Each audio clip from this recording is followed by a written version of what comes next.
Ya, pada kesempatan kali ini kita akan berdiskusi chapter 6 sesuai dengan buku yang sama dengan chapter yang sebelumnya, yaitu terkait dengan Foundation of Business Intelligence, Database and Information Management.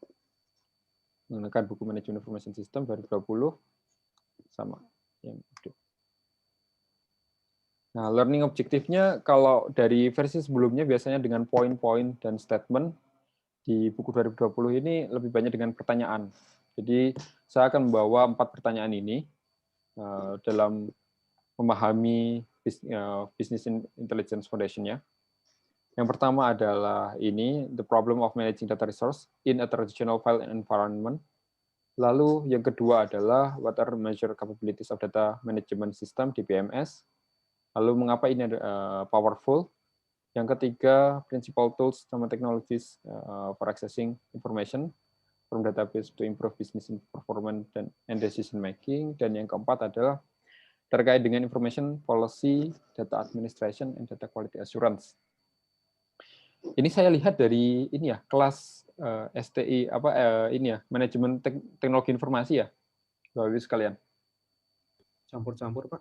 Oh, campur-campur ya? Campur-campur, ada yang MRP, ada macam-macam. Oh ya, oke. Jadi lebih bervariasi, lebih seru biasanya untuk diskusi karena sudut pandangnya bisa berbagai macam. Iya, saya mulai dari ini studi kasus sederhana, studi kasus globalnya. Bagaimana data management itu membantu Charlotte Hornets, mungkin kalau yang tahu NBA, basket, learn more about their fans. Mungkin yang kalau yang sekarang kan yang punya mayoritas sahamnya kan ini, Michael Jordan. Jadi problemnya di Charlotte Hornets ini, let's say misalkan tim basket. Ini ada tim basket punya fans millions, banyak jutaan, tapi tidak teridentifikasi.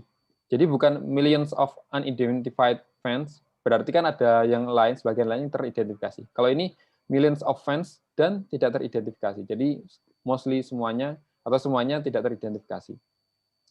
Nah, padahal ada resource atau ada sumber daya yang bisa dimanfaatkan di sini, yaitu adanya online tiket, tim gear, pembelian, purchase, lalu food and beverage, komen di sosial media, seperti itu. Cuma pada waktu itu dikelola di database atau di server yang berbeda-beda atau provider yang berbeda-beda. Ini providernya dari Charlotte Hornets. Nah, dan semuanya tidak terorganisir, tidak saling terhubung. Ini ada 12 sampai 15 disconnected data source. Jadi ada sekitar mungkin 12 sampai 15 server yang berbeda atau third party yang berbeda yang mengelola data mereka tapi tidak saling terhubung. Nah, untuk meningkatkan itu, untuk meningkatkan kemampuan membaca, menerawang data manajemennya ini, agar bisa ya bermanfaat untuk berbagai hal. Jadi yang dilakukan adalah, yang pertama ada senior director untuk business intelligence, lalu ditunjuk itu, lalu dia mengimplementasikan unified data warehouse berdasarkan kalau ini database-nya berdasarkan SAP HANA, dikombinasikan dengan Visual Fund Tracker. Nah, dari Visual Fund Tracker ini ya semacam software yang mengolah data tersebut. Kalau data warehouse mengelola datanya yang tidak terorganisir ini, lalu yang di sini lebih ke pengolahan sama tracking datanya. Yang dihasilkan adalah setelah berhasil bisa mengkompilasi 25 juta fund interaction, dan dari sini saving 1,5 juta ini US dollar dalam kaitannya consulting expense. Ya mungkin dalam bidang ini ya, marketingnya jadi lebih optimal, tidak perlu biaya consulting yang tidak tepat seperti itu. Dan di sini mereka saat ini sudah memiliki waktu ini ya 2020 real time data profile for 1.5 million fans. Jadi sudah punya 1,5 juta fans datanya, up to the minute behavioral data. Jadi sampai misalkan mungkin saya fansnya Charlotte Hornets ini, saya mau beli apa ya gear-nya, misalkan saya mau beli tanda tangannya, let's say eksklusif seperti itu.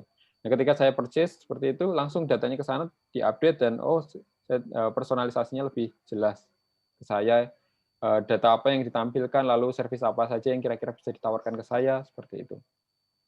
Sangat bagus sekali. Bayangkan ini kalau orang Surabaya ini Persebaya gitu kan ya. Boneknya kan pasti bisa dimonetasi seperti itu. Nah, kita mulai dulu dari problem data managing data resource in a traditional file environment. Definisi traditional file environment ini, kalau menurut di buku, itu adalah data yang dikelola melalui dokumen. Jadi belum menyentuh yang namanya database. Dokumen bisa apa saja, bisa ini. Kalau dokumen kan bisa dalam bentuk Excel, bisa dalam bentuk teks, report, dan sebagainya. PDF, dan sebagainya. Nah, ini ini file organization konsepnya. Nah, istilahnya ini kalau ini sudah menggunakan istilah database ya, mirip. Database yang dimaksud di sini adalah group of related files. Lalu file itu adalah group record of same type. Lalu record itu adalah group related fields. Dan field itu lebih kecil lagi, group of character exports or number, seperti itu. Misalkan mendeskripsikan entity, dan sebagainya. Atau biasanya kalau dalam database yang kita kenal, mungkin yang Bapak Ibu kenal itu, biasanya atribut untuk kolom-kolomnya. Sedangkan di sini ya bisa dianalogikan seperti itu. Cuma disimpannya masih dalam bentuk file. Jadi definisi database mungkin folder tempat menyimpan filenya. Dari beberapa file yang berbeda, masing-masing file itu ada namanya. Oh, ini folder misalkan untuk course, ini untuk personal, untuk financial, sebagainya. Lalu untuk masing-masing file, misalkan kita tarik course file seperti itu, dalamnya ada record seperti ini. Ada ID, course date, sama grade-nya. Kalau kita tarik lagi, misalkan per record, ini kan itu kumpulan dari beberapa record. Satu record itu adalah satu baris ini. 39044 ini deskripsinya. Lalu kita tarik masing-masing record itu punya field. Field itu kolomnya.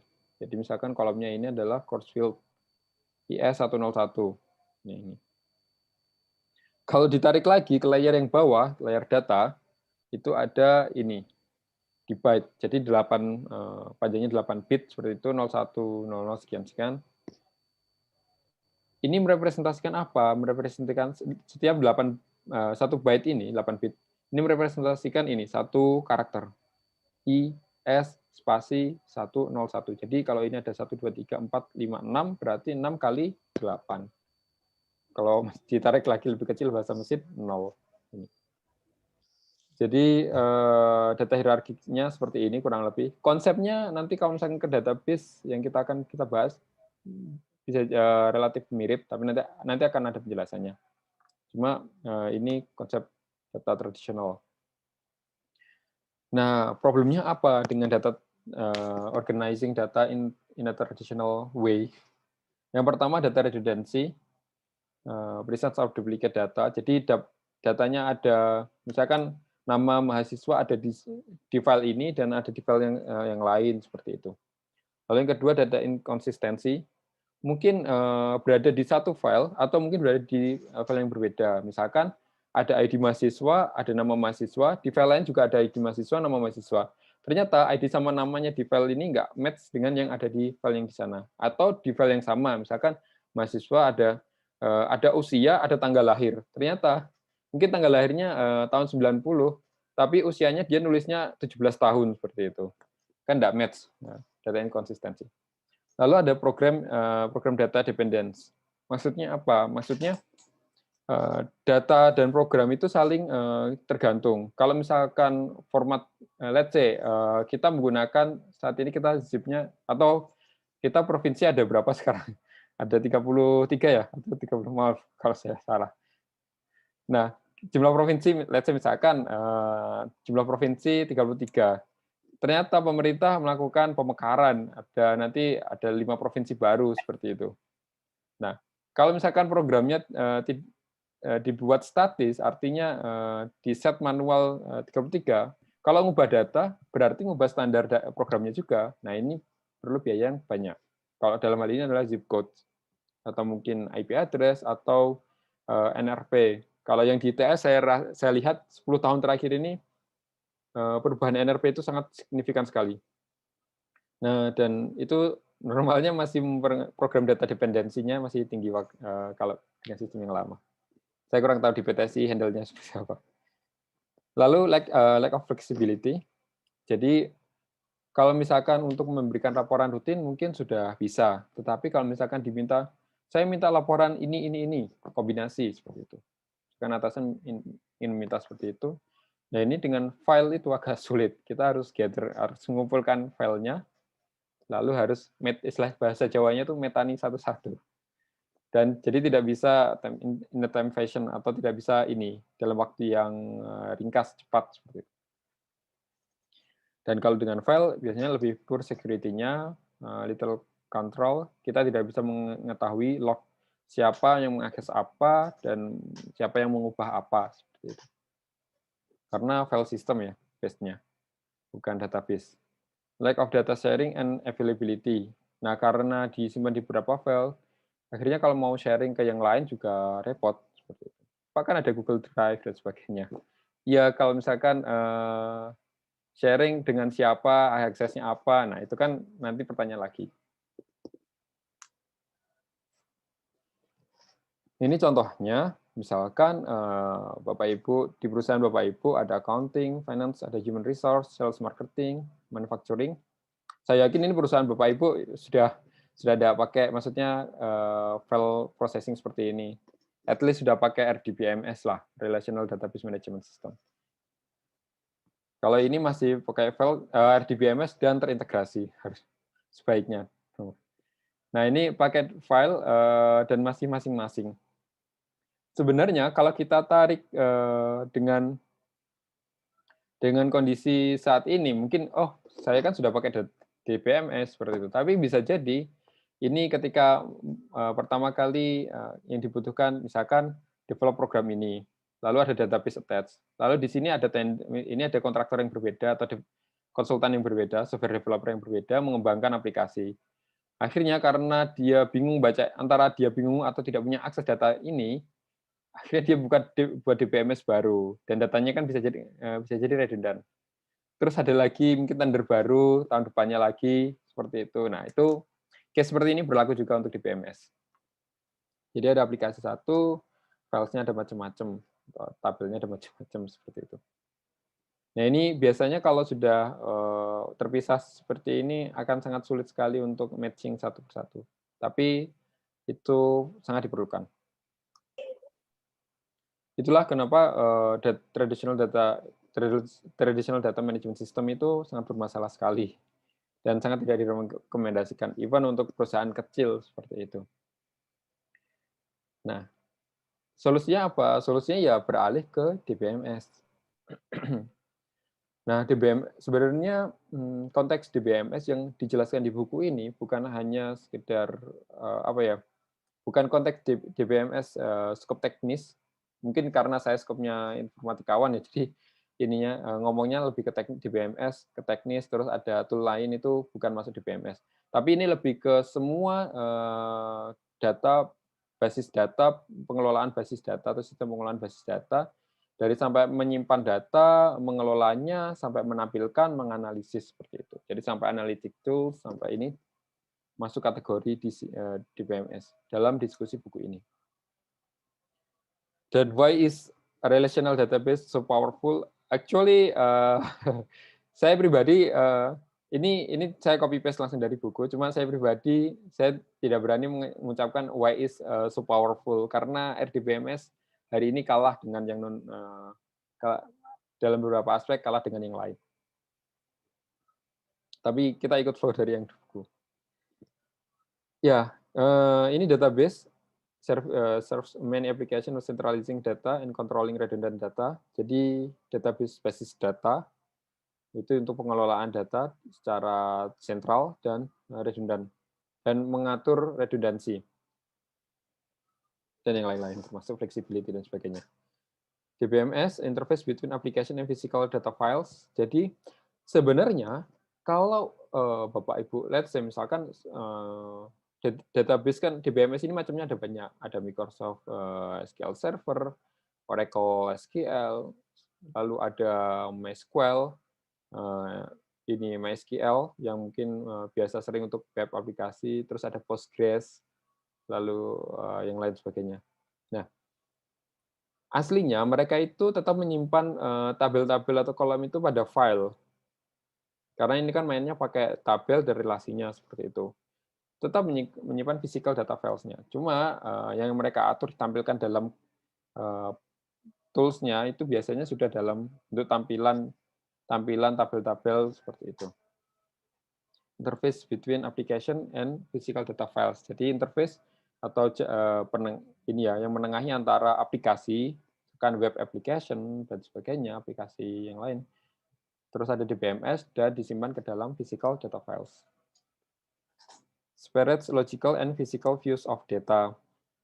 Ini ya sisi logicalnya aplikasi ya, aplikasi atau physical. Tapi logical di sini bisa juga dalam bentuk SQL tadi, query sebagainya. Solve problem of traditional file environment, control redundancy. Ini tulisannya control ya, bukan eliminate ya. Kira-kira ada yang mau bantu saya nggak? Kenapa pakainya control? Mungkin ketika memasukkan sebuah data, dia bisa mengecek terlebih dahulu, Pak, apakah datanya sama atau tidak. Kalau misalnya ternyata sama, ya nggak masuk gitu, Pak, mungkin datanya. Ya, terima kasih Pak Timur. Masukannya. Ya, itu bisa untuk mengecek data. Ada lagi mungkin? Karena data redundancy itu belum tentu nggak berguna, Pak. Bisa jadi berguna. Ya. Terima kasih Pak Zenofri. Iya, itu yang salah satu poin penting. Jadi terkadang kita dalam mungkin Bapak Ibu dulu waktu S1 atau pernah dapat ilmu untuk normalisasi database, itu ada istilahnya normalisasi 1, 2, 3 sampai 5 seperti itu. Nah, tapi dalam realitanya kadang redundansi itu diperlukan antara untuk mengakselerasi biar lebih cepat komputasinya atau ya memang diperlukan seperti itu untuk urusan safety. Nah, makanya di sini lebih ke control redundancy. Terus yang kedua, yang selanjutnya adalah eliminate inconsistency. Ini jelas harusnya eliminate inconsistency, uncoupled. Lalu ini decoupling ya, program sama data jadi kecil-kecil. Lalu enables organization to central manage data and data security. Nah, terkait dengan sentralisasi data ini nanti di penggunaan atau pengelolaan database hari ini itu kadang ada ininya, ada kontranya atau ada penggunaan yang berbeda. Ini contohnya. Let's say ini ada database. Ini lebih misalkan human resource, dalam database human resource ini ada misalkan employee seperti itu. Ada tabel namanya employee. Employee itu punya field atau punya kolom macam-macam, ada employee ID, nama dan sebagainya. Nah, di sini database management system di dalamnya ada query atau ada prosedur, ada function. Nah, di situ ketika digunakan untuk misalkan benefit view, kita ingin kita buat satu aplikasi seperti itu yang menampilkan benefit apa sih yang bisa didapatkan ketika saya kerja di sini. Atau saya karyawan pengen ngecek ya daftar benefit yang didapatkan. Nah, data yang dikirimkan cukup ini saja, name, SSN, healthcare. Data aslinya ada di sini. Jadi ngambil data dari sini dikirimkan ke sini. Sedangkan untuk payroll view, ini data yang diambil di sini seperlunya ditampilkan di sistem informasi ini. Sistem informasi di sini dan di sini kemungkinan berbeda. Bisa jadi sama, bisa jadi berbeda. Dan ini contohnya kegunaan dari DBMS. Nah, ini kita bahas relational DBMS dulu, yaitu represent data as two-dimensional tables. Jadi tabel 2 dimensi, dan setiap tabel contains data on entity and attributes. Jadi ada entitasnya, ada atributnya. Tabel ada grid of column sama rows. Jadi ada kolomnya, ada barisnya. Terus itu record for different entities. Jadi yang tadi record itu rows, terus mirip ya. Lalu field itu kolom, mirip dengan penjelasan sebelumnya. Key field-nya ini identifikasi each record. Ada key-nya, ada primary key, ada foreign key.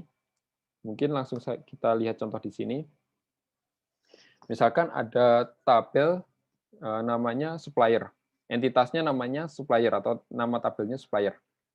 Di dalamnya ada banyak field. Misalkan ada field ini, supplier number, name, street, etc. Nah, masing-masing ini ada record-nya, lalu di sini key field-nya ini adalah ini primary key. Primary key gunanya untuk apa? Karena ini relational, berarti tabel antar tabel itu kan saling terhubung. Nah, cara menghubungkan dengan menyertakan key-key tadi ke tabel yang lain. Jadi di sini ada supplier, misalkan ada nggak ya part number, nah supplier number di sini. Nah, di sini primary key. Lalu di sini ada tabel yang kedua atau entitas yang kedua namanya part. Ini primary key-nya. Nah, di sini ada foreign key. Foreign key adalah primary key yang ada di tabel lain yang diperlukan pada entitas atau tabel ini. Jadi misalkan, oh part number ini related to supplier number yang ini, seperti itu. Jadi nanti harapannya ketika di-combine bisa terhubung.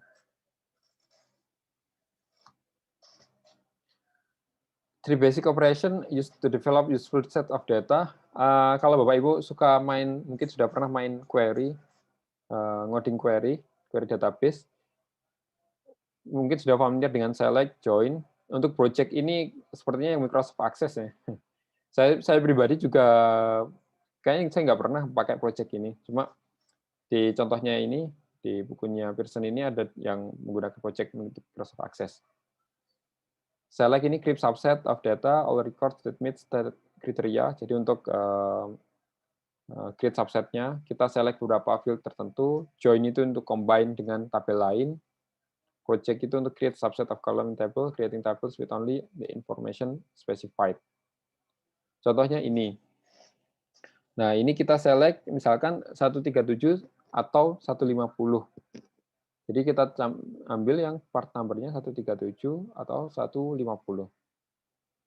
Lalu setelah itu kita join dengan supplier number. Kita lihat di sini 137 8259. Berarti nanti akan ngambil data di sini. 8259. 150 8263 berarti ngambil data ini. 8263. Nah, di sini kalau primary key itu harus unik, tapi foreign key bisa double-double. Karena memang tujuannya seperti itu. Relasinya kan bisa one to many, kalau ya ada one to one, kan ini ke sini bisa one to many, ini cukup satu, ini bisa banyak seperti itu. Atau many to many, ini bisa banyak, ini bisa banyak, atau many to one. Ya itu balikannya sama aja. Setelah di select join, lalu di project selected columns. Atau biasanya kalau mainan SQL biasa, ketika kita enter seperti itu, select join, nanti keluar hasilnya. Misalkan 137 adalah door latch, lalu door molding, lalu supplier number-nya ini kita mau ambil name-nya apa, ini CPM, ini Jackson Components. Jadi kurang lebih seperti ini. Nah, ini baru tahapan representasinya. Setelah itu, kapabilitas atau kemampuan database DBMS itu apa saja? Ini specify data definition, specify structure of database content, to create bisa untuk use to create tables and define characteristic of field. Misalkan ini definisi struktur database-nya, kontennya apa saja, tabelnya apa, konten tabelnya itu, field-nya itu apa. Misalkan ini varchar, datanya, field-nya isinya. Misalkan ini varchar, variabel karakter, terus ini varchar juga, atau ini teks, ini integer, ini dapat data tertentu, ini desimal, nah itu definisikan. Data dictionary, automated or manual file storing definition, untuk menyimpannya. Lalu yang biasanya penting itu ini, data manipulation language. Ini lebih ke query sama reporting. Query itu ini bisa menambah, mengubah, add, modify, delete, retrieve data, select tadi from database. Lalu biasanya dalam menarik data itu menggunakan bahasa khusus, bahasa pemrograman khusus, structured query language namanya, SQL. Kalau ini contohnya Microsoft Access Tool for Generating SQL. Jadi kalau pakai Microsoft Access nanti bisa generate SQL otomatis. Atau ya fleksibel. Ini untuk biasanya SQL kita ketik langsung sebenarnya. Biar lebih fleksibel biasanya. Lalu untuk reportingnya sendiri, kan ada query yang ada reporting. When DBMS have report generation capabilities for getting police report. Jadi kalau di Microsoft SQL Server atau Microsoft Access ini ada Crystal Report, atau yang lain mungkin ada reportnya tersendiri, ada embedded-nya, atau mungkin ada library tambahan atau service tambahannya seperti itu. Untuk membuat report, jadi kita tinggal terima jadi dalam bentuk PDF atau terima dalam bentuk yang sudah diformat sebelumnya. Ini contohnya yang Microsoft Access. Disclaimer, saya kapan ya? Kayaknya dulu waktu SMP atau SMA pakai Microsoft Access. Setelah itu sudah tidak pernah lagi.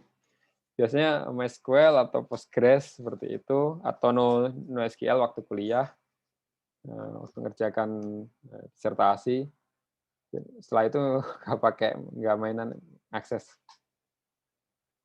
Tapi contohnya kurang lebih seperti ini. Ini tabel supplier, ada field name-nya, lalu tipe datanya apa, teks, varchar, sebagainya. Termasuk biasanya kita harus mengidentifikasi atau mendefinisikan panjangnya seberapa. Misalkan kalau varchar 255, 100, seperti itu. Kalau email kita nggak perlu banyak. Password kita perlu yang optimal 255, seperti itu. Lalu di sini ada ya properties-nya, seperti itu. Dan seterusnya. Ini contohnya. Lalu ini adalah contoh query. Query di setiap bahasa, misalkan SQL Server, lalu MySQL, PostgreSQL itu berbeda. Berbeda dalam dalam beberapa hal itu berbeda. Namun pola pikir utamanya sama, mostly mayoritas codingnya kurang lebih mirip. Saya ngomong kurang lebih ini. Mayoritas sama, cuma ada beberapa yang berbeda seperti itu. Ini untuk RDBMS ya, biasanya. Ya pasti ada yang berbeda beberapa hal, jadi ada yang bisa dipakai di Postgres saja, atau yang hanya bisa dipakai di SQL Server saja, seperti itu. Atau MySQL saja. Tapi kurang lebih pasti select seperti ini, lalu mungkin ada profil tambahannya, atau kalau enggak ini nama entitasnya atau nama tabelnya, dot, ini nama fieldnya apa, jadi yang mau ditampilkan apa saja, dalam ini ada 1, 2, 3, 4, seperti yang tadi tabel contohnya. From mana? From tabel ini, dan supplier. Bisa juga, biasanya bisa kita tulis seperti ini, atau from tabel utamanya part, lalu kita join, biasanya ada left join, inner join, dan sebagainya. Join supplier dengan ID suppliernya yang sama. Misalkan part supplier number sama dengan supplier number. Lalu ada ini kondisinya. Part number yang kita select itu hanya yang 137 atau 150. Nah, ini contoh query. SQL query. Ini contoh gambarannya kurang lebih seperti ini. Many, ini bacanya many to one, atau kita bacanya one to many. Artinya apa? Artinya satu supplier ini, data satu supplier ini bisa di-attach atau bisa digunakan oleh banyak part. Tetapi satu part hanya bisa punya satu supplier. Kalau kita tahu kan foreign key-nya tadi suppliernya hanya ada satu ya. Jadi part hanya bisa punya satu supplier bisa digunakan di banyak record-nya yang ada di part ini. Nah, itu introduction terkait dengan query dan sebagainya. Lalu bagaimana kita merancang database? Merancang database ini saya pribadi saya suka mainan seperti ini karena kan mainan data seperti itu. Jadi kelihatan biasanya kalau kita query kelihatan langsung hasilnya seperti apa, lalu kita serulah manajemen data ini. Designing database, conceptual logical design. Kita desain dulu abstract model from business perspective. Biasanya kita desain yang konseptual itu pakai ini, ada diagramnya. Diagramnya antara ER diagram entity relationship diagram, atau mungkin pakai CDM, conceptual diagram model. Nah, lalu yang selanjutnya physical design, ini physical PDM. Database is arranged on direct access storage device. Biasanya kalau ini lebih ke bagaimana kita follow up-nya dari yang ada di sini. Jadi kita rancang seperti itu database-nya. Saya ada contohnya ya. Oh,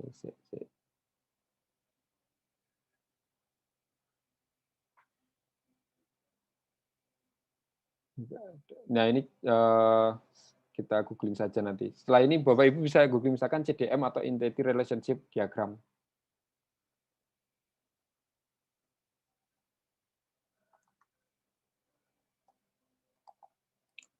IR diagram.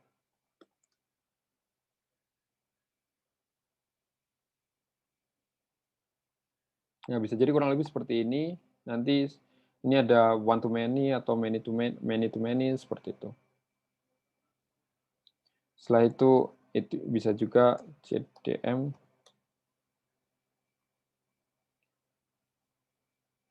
Lalu ada juga PDM. PDM ini kalau kita sudah mengekstrak dari CDM nanti direpresentasikan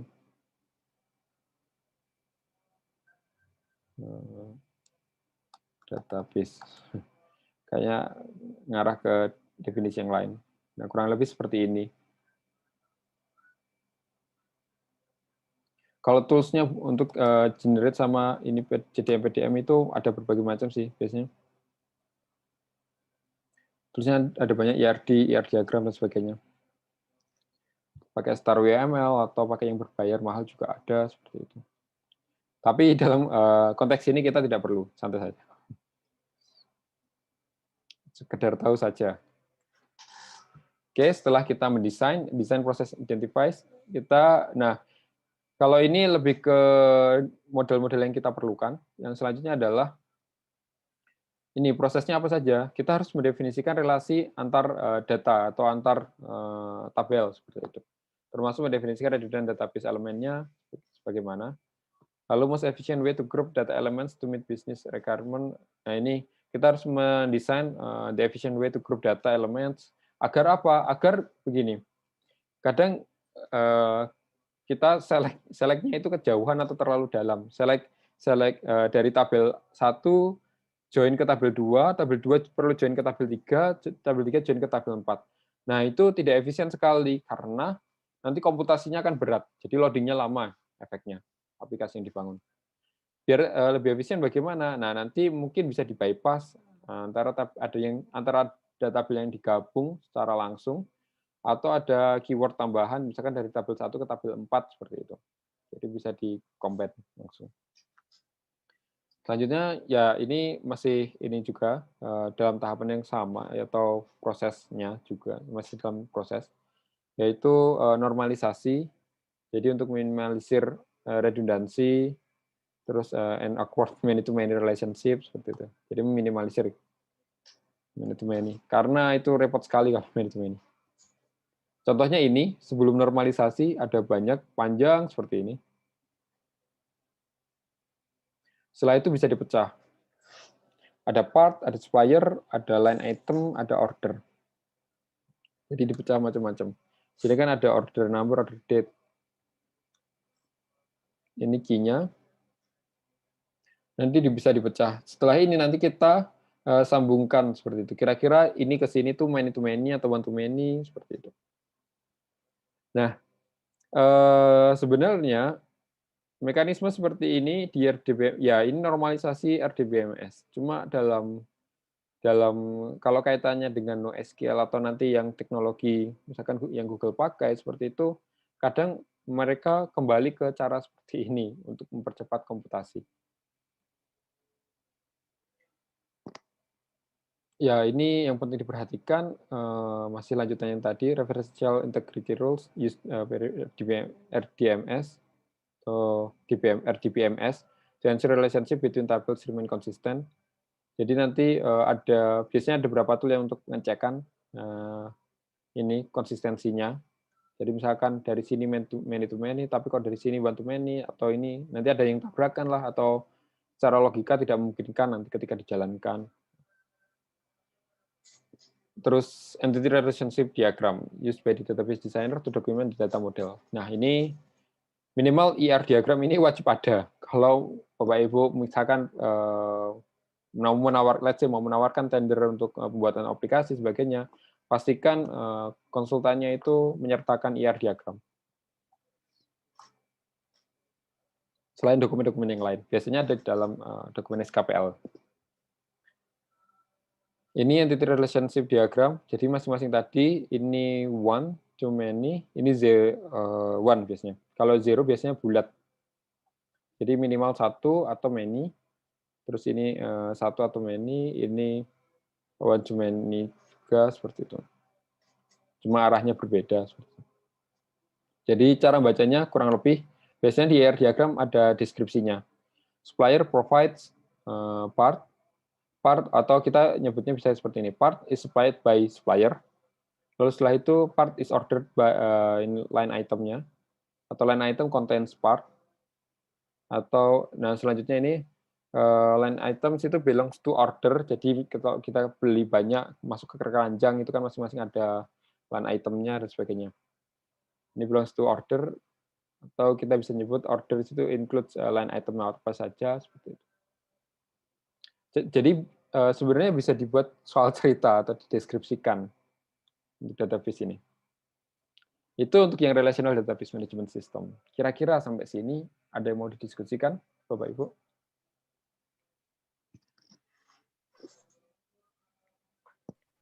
Tidak ada? Oke, sudah cukup jelas ya? Pak, jadi DBMS itu yang praktikal dipakai sekarang tuh contohnya apa, Pak? Sekarang kan rata-rata pakai RDBMS itu. Definisi praktikal yang sering dipakai atau Yang sering dipakai ya. Yang sebenarnya ya. Ya. Iya, Bapak, Pak Asnovi. Sebenarnya kalau definisi sering dipakai itu tergantung kebutuhan perusahaan. Bisa jadi misalkan antara mungkin programmer atau perusahaan tersebut sudah terbiasa pakai SQL Server. Biasanya yang premium SQL Server seperti itu. Microsoft SQL Server. Di ITS mostly pakai SQL Server untuk yang data akademik. Buka kartu, nggak apa-apa. Jadi mostly kita ini. Kebetulan saya 2014 di DPTSI seperti itu. Jadi kita mainannya pakai SQL Server. Lalu untuk biasanya untuk project web aplikasi kecil atau menengah seperti itu, mayoritas banyak yang pakai MySQL. MySQL ini basically bisa untuk yang kecil menengah, untuk yang skala besar atau skala perusahaan level BUMN atau perusahaan swasta nasional seperti itu. Biasanya harus di-tuning, biasanya tuning lagi, harus ada optimisasinya. Kenapa? Karena batasan query per jumlah request per second-nya atau per ininya ada batasannya. Otherwise ada opsi lain, PostgreSQL biasanya. Ini biasanya extension-nya lebih apa ya? Kalau ini tergantung kebutuhan, tapi biasanya advanced open source database. Kalau MySQL itu kayaknya sudah nggak open source. Ya kita free bisa menggunakan. Cuma untuk yang level yang premium ada limitasinya. Ini license-nya GPL. Kalau yang open source itu PostgreSQL, Postgres. Saya seringnya kalau misalkan develop web application dan sebagainya ke klien pakainya Postgres kalau ini mereka tidak ada requirement untuk yang tertentu seperti itu. Atau ini yang menurut saya sering diajarkan di Oracle Server, diajarkan di sini di mahasiswa, mungkin informatika seperti itu, pakai Oracle Server. Mungkin ini karena efek dulu kerja sama Oracle atau ini kurikulumnya seperti itu. Even ketika saya ngajar di Perancis 2017-2018 juga mereka pakainya Oracle SQL Server, tapi dalam prakteknya nanti untuk final test, final assignment saya request-nya pakai yang MySQL atau yang Postgres saja. Seperti itu Pak Snovi. Ya, Pak. Semoga bisa membantu menjawab.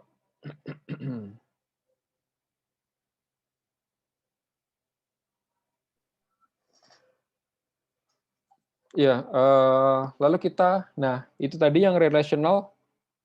Nah setelah itu ada teknologi tambahan atau mungkin update teknologi ya. Jadi kalau di buku dituliskan itu lebih dari 30 tahun RDBMS itu menguasai pasar database.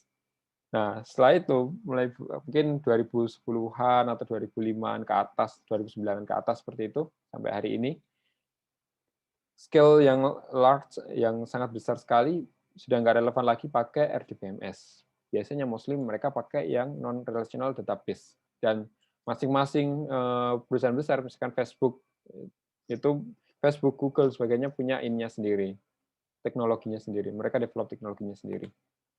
Nah, overall yang sering banyak digunakan untuk non-relational database itu adalah NoSQL. Biasanya pakai MongoDB, dan ya pengolahannya seperti itu. Kenapa menggunakan ini? Karena more flexible data model. Kalau RDBMS itu relatively lebih ke atas atau apa ya istilahnya ininya ini optimasinya misalkan tabel-tabelnya dipecah sebagai kecil seperti itu atau biasanya pendekatannya vertikal. Kalau NoSQL ini lebih ke horizontal. Jadi redundansi tidak masalah asalkan konsisten dan sebagainya seperti itu. Karena memang tujuannya digunakan untuk mendukung komputasi yang lebih cepat, biasanya NoSQL. Dataset stored across distributed machine, ya ini tidak harus cross distributed machine, tapi in general yang pakai NoSQL itu didistribusikan. Lalu easier to scale up, scale down-nya itu lebih mudah. Handle large volume of unstructured and structured data. Nah ini yang penting. Kalau RDBMS hanya bisa menghandle yang structured data, atau at least datanya harus diubah dulu menjadi structured. Sedangkan NoSQL ini lebih fleksibel. Jadi misalkan streaming dari web, sosial media, grafik, hasil chatting seperti itu, ada chatting, komen, status itu bisa, lalu gambar itu bisa combine lah istilahnya di NoSQL ini. Selanjutnya di sini ada juga database in the cloud. Ini maksudnya bisa jadi antara NoSQL, bisa jadi RDBMS. Cuma lokasinya di cloud atau disediakan oleh service-nya cloud. Typically less functionality than on-premise database. Well, actually ini statement yang ada di buku ya. Cuma dalam realitanya hari ini, kebetulan karena saya sudah sertifikasi yang AWS Architect Associate, jadi sebenarnya ada dua hal. Ada yang RDBMS biasa, misalkan SQL Server kita bawa ke cloud, atau ada layanan yang disediakan sendiri, misalkan AWS ada Aurora seperti itu, Amazon Aurora atau DynamoDB untuk yang NoSQL-nya. Nah, kalau misalkan dari lokal ini on-premise ya, on-premise itu ya server kita sendiri. Kalau server itu kita bawa ke cloud, istilahnya kita install di sana, kelengkapannya sama, functionality-nya sama. Nah, sedangkan untuk yang service yang disediakan, statementnya sejauh yang saya pelajari itu sama untuk fitur-fitur umumnya, bahkan memberikan kelebihan. Jadi komputasinya bisa jadi lebih cepat seperti itu. Karena ada optimasi-optimasi yang dilakukan. Jadi tidak harus ini, less functionality tidak selalu. Dan mungkin statement ini bahkan salah nanti ke depannya. Ini contoh database in the cloud, Amazon Relational Database.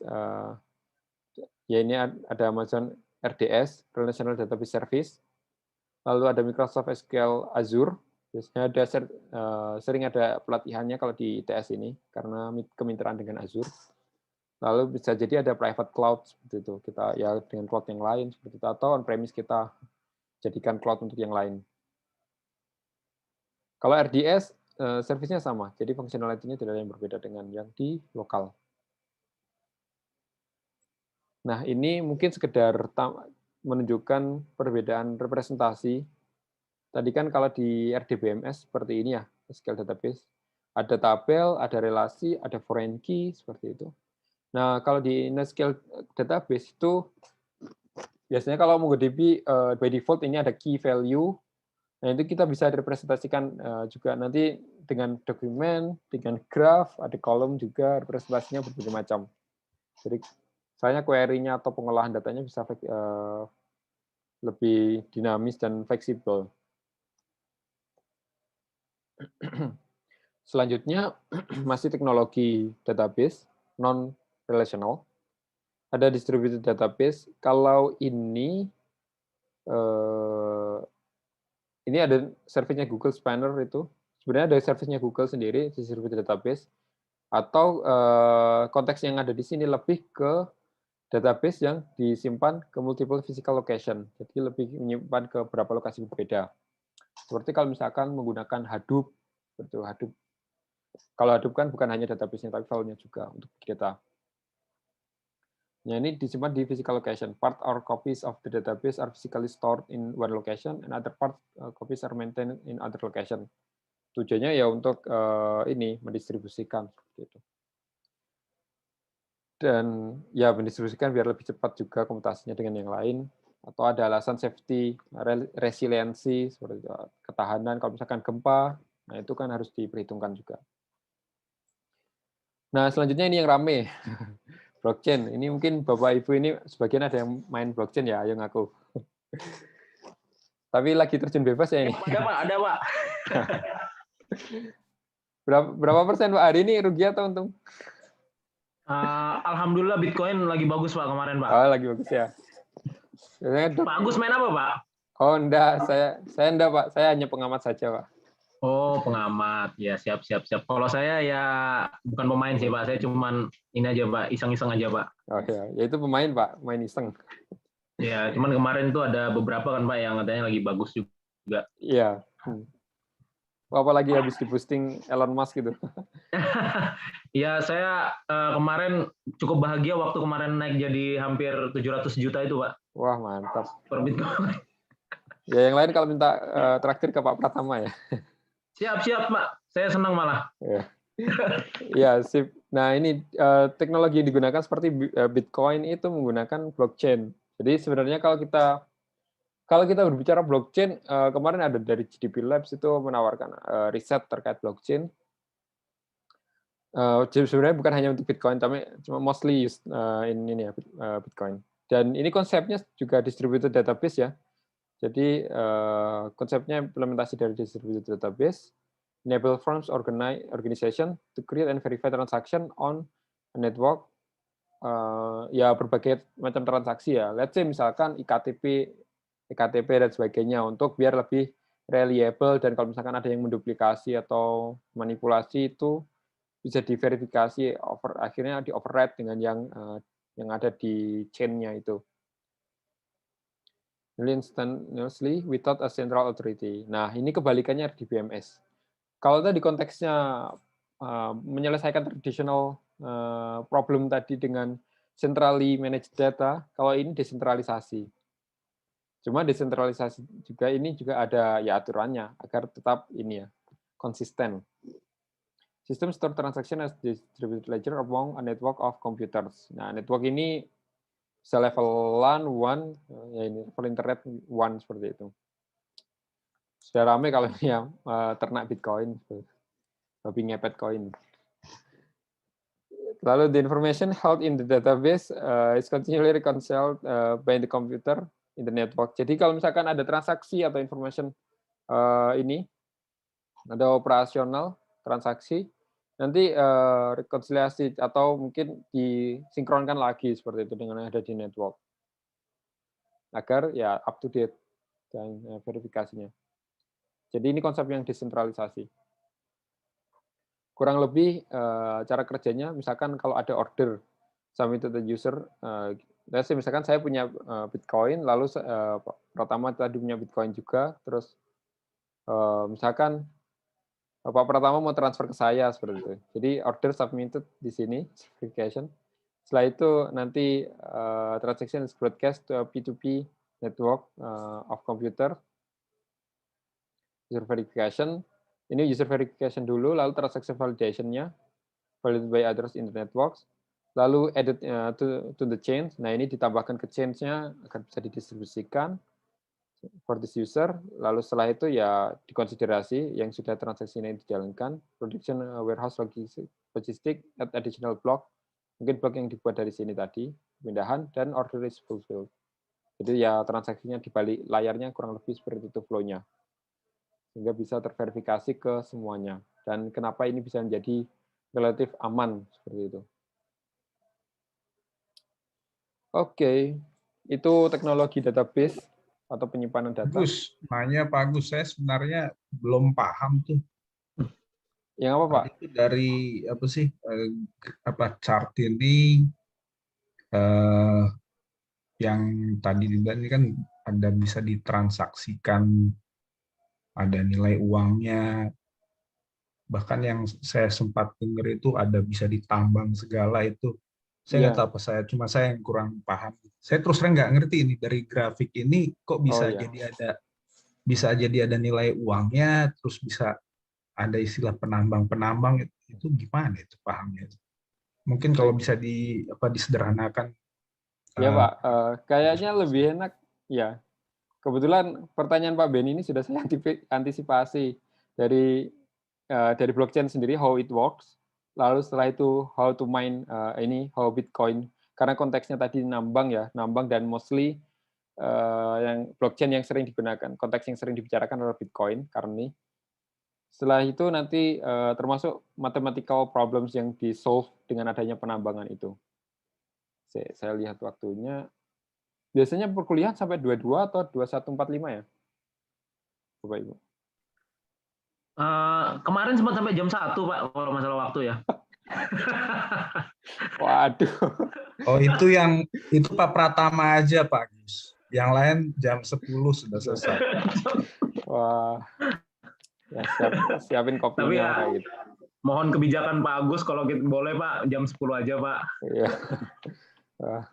Ya kalau boleh Mas, saya jam 9 lah. Wah, itu Pak, itu lebih paten tuh Pak, jam 9. Zolim ini saya ngajar. Blockchains are...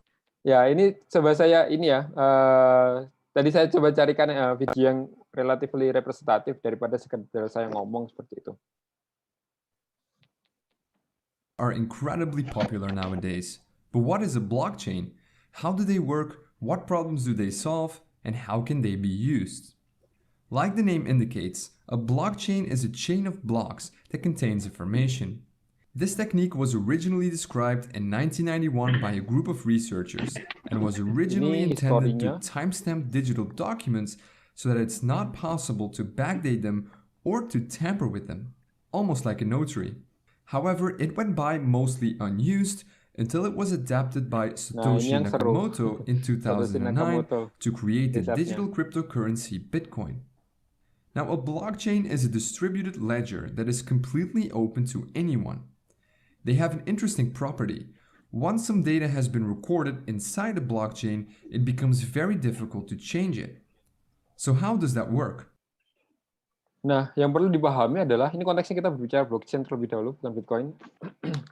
Blockchain itu ya ada skema atau mekanisme prosedur dan prosedur ya komputasi ya, dan itu didistribusikan ke beberapa, let's say beberapa mesin yang berbeda. Itu konteks pertama yang perlu dipahami. Nah, izin Pak, sebelum Bapak lanjutkan boleh nanya Pak? Ya silakan Pak Pratama.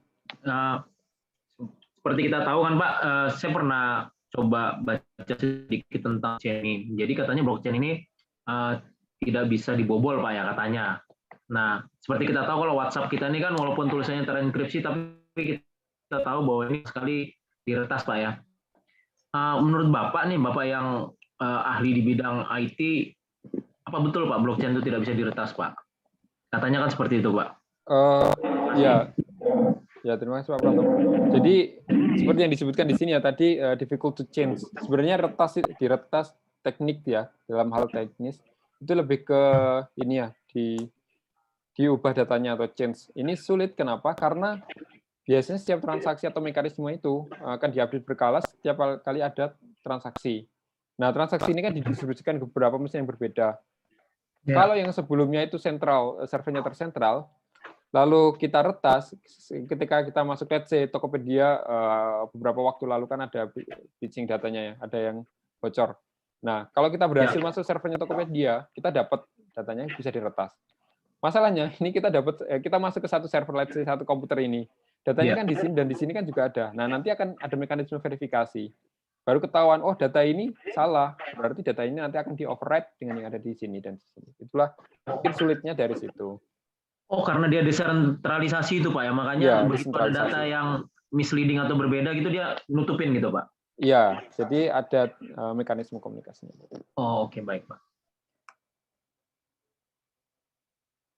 Look at a block. Each block contains some data, the hash of the block, and the hash of the previous block. The data that is stored inside a block depends on the type of blockchain. The Bitcoin blockchain, for example, stores the details about a transaction in here, such as the sender, receiver, and the amount of coins. A block also has a hash. You can compare a hash to a fingerprint. It identifies a block and all of its contents, and it's always unique, just as a fingerprint. Once a block is created, its hash is being calculated. Changing something inside the block will cause the hash to change. So in other words, hashes are very useful when you want to detect changes to blocks. If the fingerprint of a block changes, it no longer is the same block. The third element inside each block is the hash of the previous block. And this effectively creates a chain of blocks, and it's this technique that makes a blockchain so secure. Let's take an example. Here we have a chain of 3 blocks. As you can see, each block has a hash and the hash of the previous block. So block number 3 points to block number 2, and number 2 points to number 1. Now the first block is a bit special. It cannot point to previous blocks because, well, it's the first one. We call this block the Genesis block. Now let's say that you tamper with the second block. This causes the hash of the block to change as well. In turn, that will make block 3 and all following blocks invalid because they no longer store a valid hash of the previous block. So changing a single block will make all following blocks invalid. But using hashes is not enough to prevent tampering. Computers these days are very fast and can calculate hundreds of thousands of hashes per second. You could effectively tamper with a block and recalculate all the hashes of other blocks to make your blockchain valid again. So to mitigate this, blockchains have something that is called proof of work. Jadi mungkin di gambar yang sebelumnya ini kan ditunjukkan tadi sekuritas, kenapa sih Bitcoin blockchain itu secure? Ini karena saling terhubung antar bloknya dengan hashing ini. Nah, termasuk kalkulasi hashing ini yang akan dijadikan dasar memining. Jadi mining itu sebenarnya calculate untuk hashing ini, tapi nanti detailnya berikutnya. Nah, ini ada sekuritas tambahannya juga. Per second. Blockchains have something new blocks. It's a mechanism that slows down the creation of new blocks. In Bitcoin's case, it takes about 10 minutes to calculate the required proof of work and add a new block to the chain. This mechanism makes it very hard to tamper with the blocks because if you tamper with one block, you'll need to recalculate the proof of work for all the following blocks. So the security of a blockchain comes from its creative use of hashing and the proof of work mechanism. But there is one more way that blockchains secure themselves, and that is by being distributed. Ini level sekuritas yang kedua selain tadi ada delay-nya 10 menit, jadi untuk memastikan bahwa kalau dihack ini langsung dihack ini tidak bisa langsung berjalan seperti itu.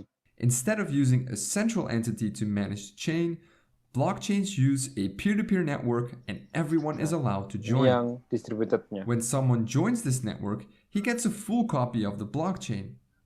The node can use this to verify that everything is still in order. Now, let's see what happens when someone creates a new block. That block is sent to everyone on the network. Each node then verifies the block to make sure that it hasn't been tampered with. And if everything checks out, each node adds this block to their own blockchain. Nah, ini yang mining. Kalau misalkan nanti dapat bonus Bitcoin seperti itu, nanti dimasukkan ke dalam mekanisme. Kalau sesuai dengan mekanisme yang benar, nanti yang lain akan mengikuti.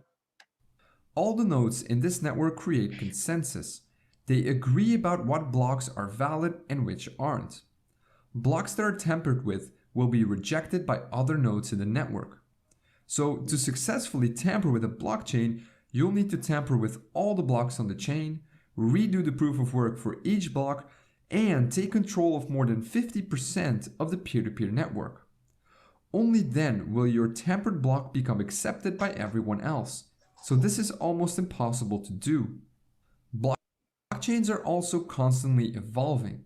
One of the most recent developments is the creation of smart contracts. These contracts are simple programs that are stored on the blockchain and can be used to automatically exchange coins based on certain conditions. More on smart contracts in a later video. The creation of blockchain technology piqued a lot of people's interest. Soon others realized that this technology could be used for other things, like storing medical records, creating a digital notary, or even collecting taxes. So now you know what a blockchain is, how it works on a basic level, and what problems it solves.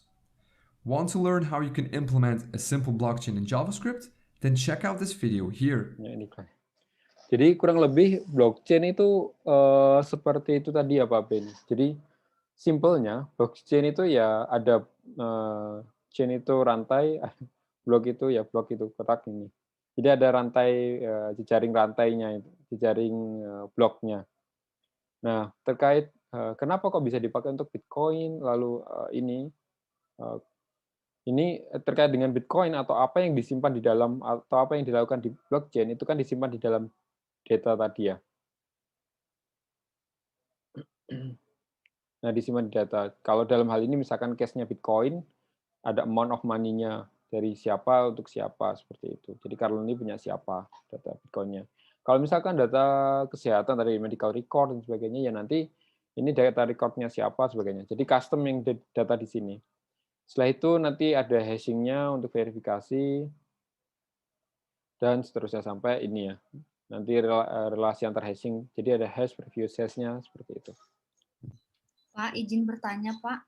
Silakan, Bu Prof. Tiwi. Iya. Jadi kan ini kan proyeksinya kata orang-orang blockchain ini nanti kan bisa menggantikan untuk transaksi, termasuk juga transaksi ekspor-impor.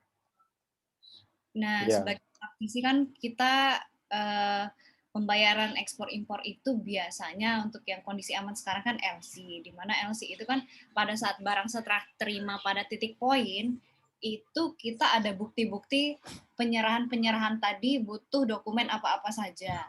Nah, itu pada saat diterapkan di blockchain, bagaimana ontar yang bertransaksi tadi bisa tahu kapan dokumen-dokumen itu atau bukti pencatatan transaksi itu tadi. Soalnya saya nggak ikut, belum coba main di blockchain ini, Pak. Jadi belum bisa mendapatkan gambaran untuk kalau diaplikasiin nantinya ke depan di bidang-bidang seperti itu gitu loh, Pak. Terima kasih. Iya, Bu Prof. Tiwi. Sebenarnya disclaimer saya kurang paham untuk mekanisme untuk yang ekspor-impor ya. Tapi lebih mungkin untuk pembayaran atau transaksi seperti itu Bitcoin biasanya kita bisa biasanya pakai tools sih atau pakai aplikasi atau pakai ya ini perantara dari yang disetujui oleh OJK seperti itu kalau di Indonesia. Setelah itu nanti kalau ini Pak Pratama mohon maaf kalau misalkan salah nanti mohon dikoreksi ya. Nah nanti proyeksinya ke depan bagaimana? Sebenarnya dari proyeksinya ke depan dulu. Proyeksinya ke depan bagaimana? Ini kebetulan kalau misalkan diskusi terkait dengan industri 4.0, Jepang ini sudah mengajukan yang namanya Society 5.0 sejak 2017. Nah, di dalam salah satu poin 5.0 ini financial itu mereka menyertakan ini blockchain based transactional sebagai basis pembayaran mereka. Nah, tapi sampai sekarang kan masih belum dipublish ya. Jadi yang trennya nanti kayaknya ngikuti negara-negara besar gimana mereka. Kalau mereka sudah adapt, nanti pemerintah kita harus mau nggak mau harus adapt. Itu untuk tren ke depannya. Untuk transaksinya kalau ya mungkin semacam kurang lebih bayar biasa seperti itu. Kalau misalkan nanti LC itu apa ya, Bu Prati? Mohon maaf, bisa dibantu jelaskan?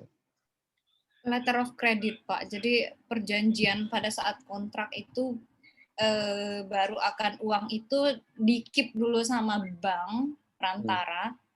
Kalau barang sudah serah terima di titik poin yang sudah disetujuin, baru uang yang sudah dipegang oleh bank perantara tadi diterima oleh si penjual. Berarti tetap harus ada pihak ketiga dalam hal ini. Jadi pihak yang punya yang mau beli itu transfer ke pihak ketiga, dalam ini bank perantara, tapi yang ditransfer itu bukan uang, mungkin dalam USD ya biasanya transaksi, tapi dalam bentuk Bitcoin. Setelah itu nanti kalau sudah selesai, nanti yang pihak ketiga ini yang transfer ke ini penerima atau pemilik penjualnya, seperti itu. Mungkin skemanya kurang lebih seperti itu Bu kayaknya kalau disimplifikasi. Cuma pastinya nggak sesimpel itu dalam realitanya. Seperti itu ya Ibu Prati. Mohon maaf, mungkin semoga bisa menjawab. Terima kasih Pak. Mungkin menambahkan Pak. Silakan. Siapa ini? Ya, izin menambahkan Pak untuk yang LC. Benar komponen dari LC itu kan security sama penjaminnya gitu. Jadi penjamin itu kan bank. Jadi penjaminnya sendiri itu menurut saya nggak bisa dihilangkan. Mungkin blockchain itu meningkatkan security-nya gitu. Jadi bahwa itu benar-benar dokumen yang asli gitu. Jadi sementara seperti tadi diagram tadi, pihak ketiganya itu ada gitu. Jadi meningkatkan, mendigitalisasi proses LC. Mungkin lebih tepatnya itu mungkin Pak ya. Kalau Iya, apa namanya? Kalau menurut saya ya. Jadi pihak ketiga itu pasti akan tetap ada dalam hal transaksional seperti ini. Penjaminnya ya. Cuma nanti yang dijaminkan itu kalau sebelumnya mungkin dalam bentuk uang fisik yang bisa dicairkan, kalau ini dalam bentuk Bitcoin. Seperti itu. Saya izin bertanya, Pak. Silakan Bu Ferry. Tadi kan dijelaskan tadi kan blockchain itu ada blok, setiap orang ada blok-blok gitu ya. Apakah blok itu bisa direpresentasikan sebagai database gitu Bapak, atau seperti apa ya? Saya kok belum bayang. Sebenarnya saya pribadi belum riset untuk yang blockchain sendiri, cuma biasanya dalam bentuk file, yang pasti disimpan dalam bentuk file, tapi mekanisme atau format filenya seperti apa itu saya juga belum lihat. Yang pasti yang kita ketahui informasi umumnya adalah kalau database sendiri enggak ya, maksudnya bukan dalam struktur database independen seperti itu. Mungkin ditaruh di komputer kita, misalkan untuk yang ini ya, ini disimpan ke dalam beberapa orang kan ini case-nya. Ini ada mekanisme entah file dengan tipe data tertentu atau mekanisme skema yang terenkripsi dengan tipe ekstensi yang tertentu, itu ditaruh di masing-masing ini. Lalu mereka bisa mengakses ini dengan adanya tool, seperti mungkin di BMS tadi kan toolnya kan. Kalau di BMS kan mengakses tool physical file-nya. Nah kalau ini ada toolnya untuk mengakses blockchain-nya seperti itu, data yang ditampilkan, sehingga bisa tampil tadi data from, kalau dalam case-nya Bitcoin, dari siapa ke siapa, nilai nominalnya berapa, nilai hashing-nya berapa, previous hash-nya berapa, seperti itu. Tapi menyimpannya dalam bentuk apa ya, pola pikir database kita yang dengan tabel dan sebagainya itu bukan seperti itu kayak. Jadi lebih ke server gitu, bukan server kecil-kecil gitu ya Pak ya? Atau gimana ya? Jadi setiap orang ini punya server kecil-kecil gitu mungkin dalam bentuk gitu ya? Bisa jadi Bitcoin itu, kalau kita ngomong Bitcoin ya, Bitcoin itu awalnya dengan server kecil kita bisa mining, tapi saat ini dengan kompleksitas tinggi, hashing kalkulasinya itu, tadi kan ada algoritma, ada hashingnya yang harus dikalkulasi. Nah itu perlu, kalau sekarang makanya GPU, mungkin yang para gamer tahu kenapa GPU-nya pada langka seperti itu. Jadi komputasinya itu semakin lama semakin perlu besar. Dan pada satu titik tertentu, makanya sekarang transaksi Bitcoin itu sudah nggak bisa lagi pakai komputer yang ecek-ecek gitu, mohon maaf. Jadi ya harus dengan yang powerful, sampai total Bitcoin energi consumption-nya itu lebih dari negara Argentina yang informasi terakhir ini. Sebegitu masifnya. Seperti itu, Bu, terkait dengan penjelasan Bitcoin. Oke, Pak. Makasih, Pak. Sama-sama. Pak Agus Pak boleh Agus, saya izin masih bertanya, belum Pak? Wah, mantap. Bapak Ibu, mohon maaf, ini mungkin bisa ditulis di chat ya. Nanti kita lanjutkan. Saya khawatirnya enggak ini materinya kelewat, enggak tersampaikan semua. Jadi saya coba selesaikan dulu, silakan ditulis di chat. Nah, ini ada pertanyaan dari presentasi dari buku. Why a company would want to store social media data in non-relational database? Kira-kira kalau ini jawabannya apa ya? Mungkin bisa ditulis di chat juga. Sekarang. Mengapa sebuah perusahaan, misalkan perusahaan sosial media itu menggunakan non-relational database instead of relational?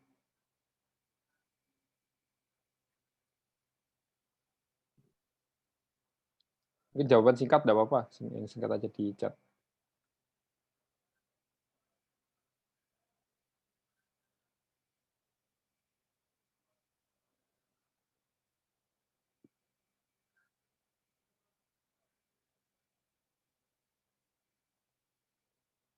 Ya, Pak Sugeng Big Data, oke. Bagus yang Bu Nadira, datanya sangat beragam, teks, image, video, sehingga sulit dimodelkan dengan RDBMS. Tepat sekali. Ini jadi karena alasan itu, alasan varietinya, jadi sehingga sulit untuk dimasukkan ke dalam RDBMS. Pertanyaan kedua, another option for business is to license database software from the cloud, atau kita taruh ditaruh di atas, di cloud. What would be an advantage to using a database service? Maksudnya, apa manfaatnya menggunakan database service yang disediakan oleh cloud dibanding kita mungkin punya bikin server sendiri seperti itu.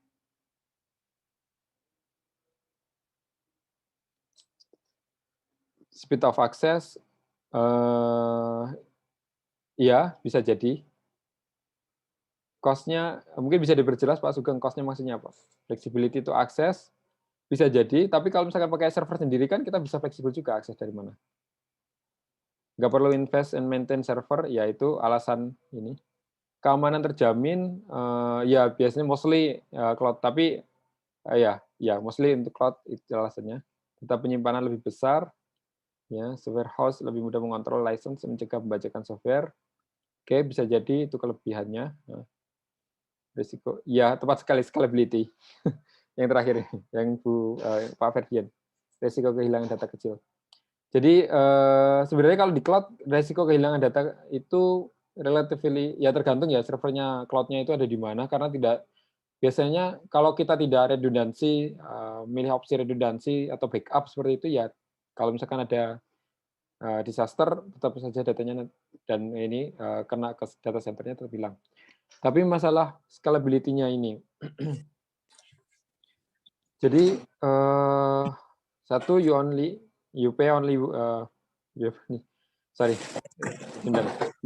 for the exact service unit. Jadi istilahnya pay as you go. Lalu kalau mau kita scalable dari misalkan sekarang database usernya hanya 7.000, misalkan 100, 5.000 ke 7.000 itu hanya perlu hitungan menit seperti itu untuk scalable-nya.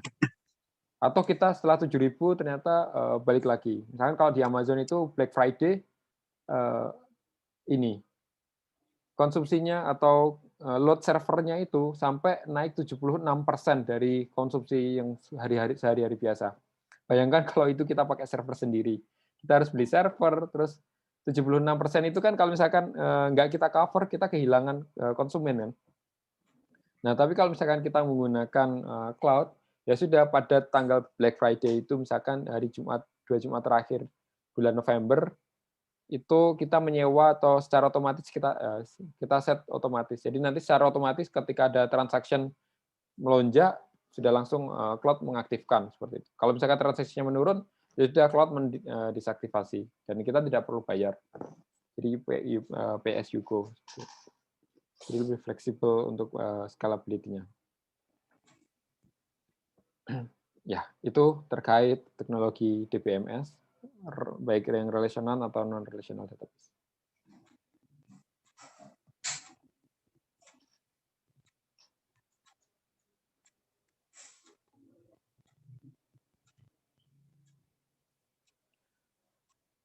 Iya Pak Beni, kayaknya seru kalau kita diskusikan nanti setelah ini ya, di akhir sesi. Ini seru. Oh ya, ini kita bahas bahasan selanjutnya, yaitu what are the principal tools and technology for accessing information from database, improve business performance and decision making. Ini untuk lebih ke tools untuk accessing information database, improve business performance. Salah satu keywordnya adalah big data. Jadi kita bisa mengolah data yang sangat besar itu atau informasi yang beraneka ragam menggunakan teknologi atau ya variasi yang ada di dalam big data ini. Big data sendiri challenge-nya ada massive sets of unstructured atau semi-structured data from web traffic, social media, sensor, dan sebagainya. IoT, seperti itu. Dan ukurannya, sebenarnya apa definisi big data itu? Big data itu bukan hanya datanya besar gitu, tapi sebesar apa?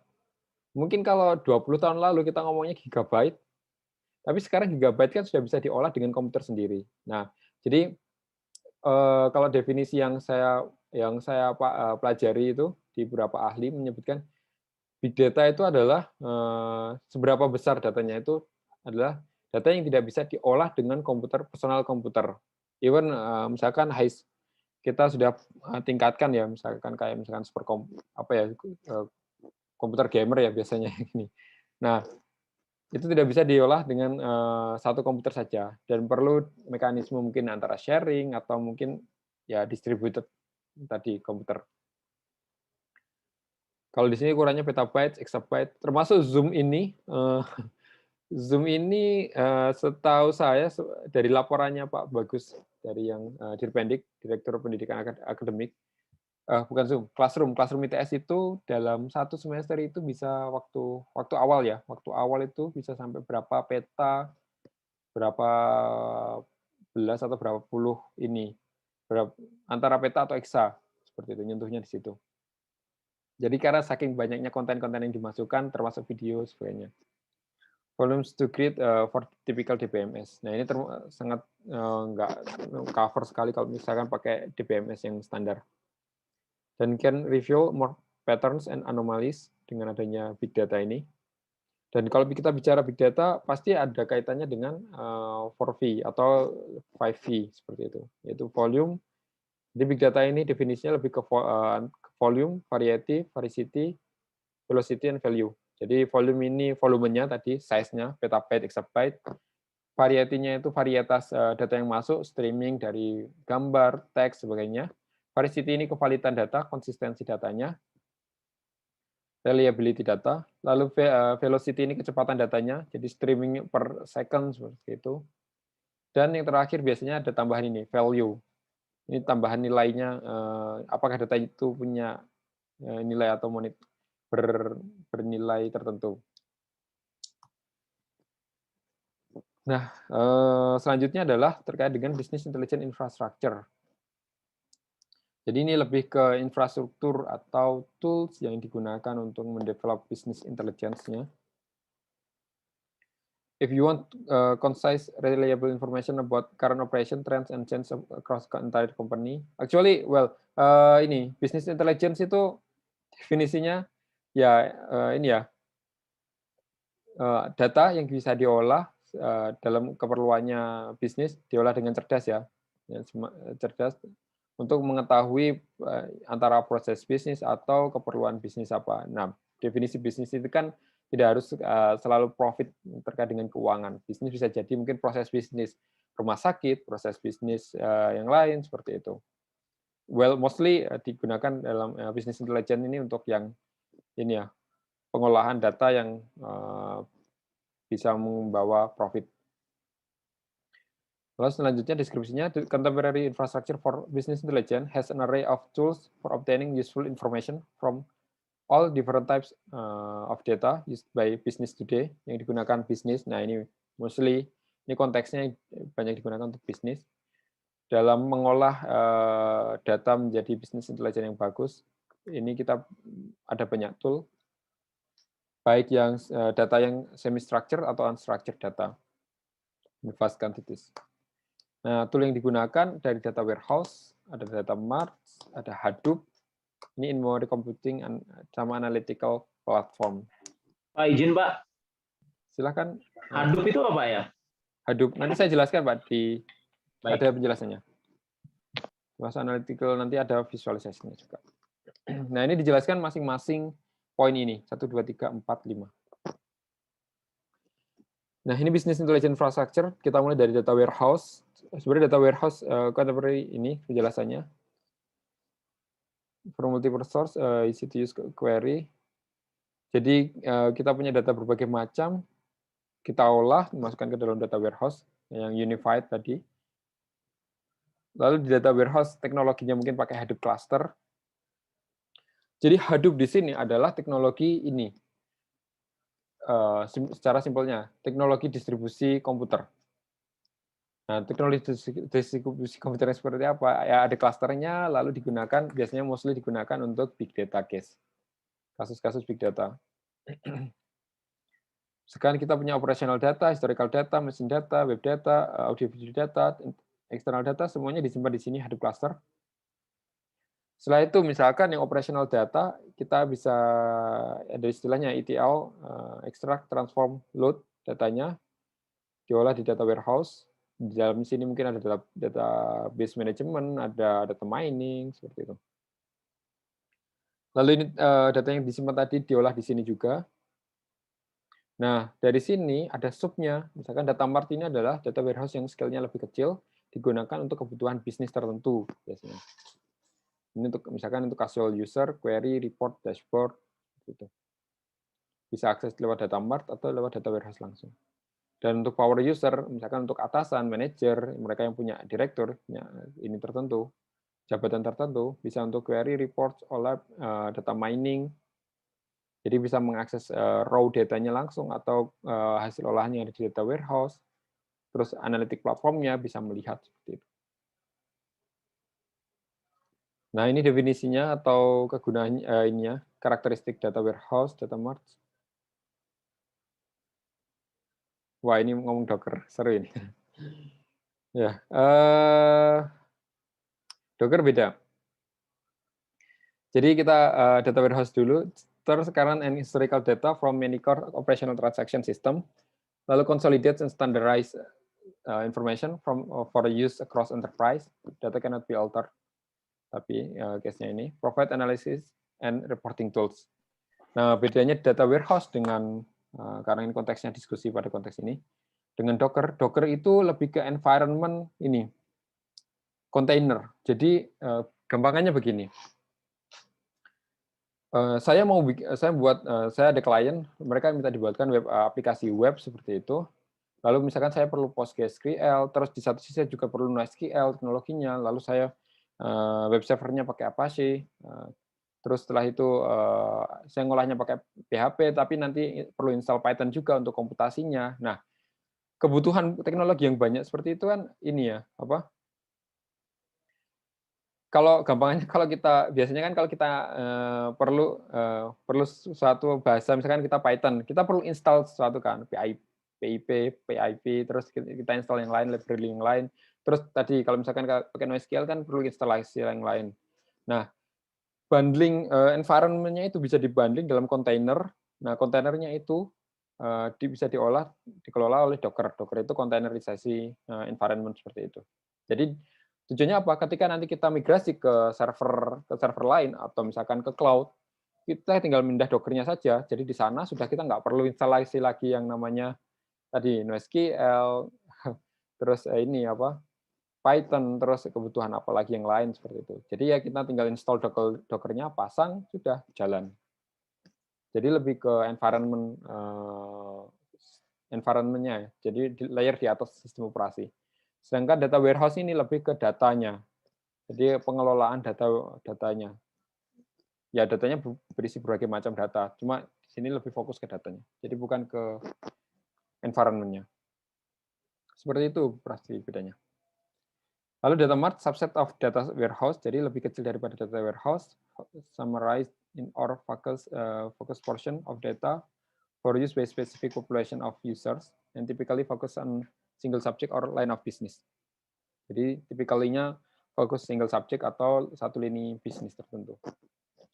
Nah, ini pertanyaan tadi, Hadoop. Apa itu Hadoop? HDFS.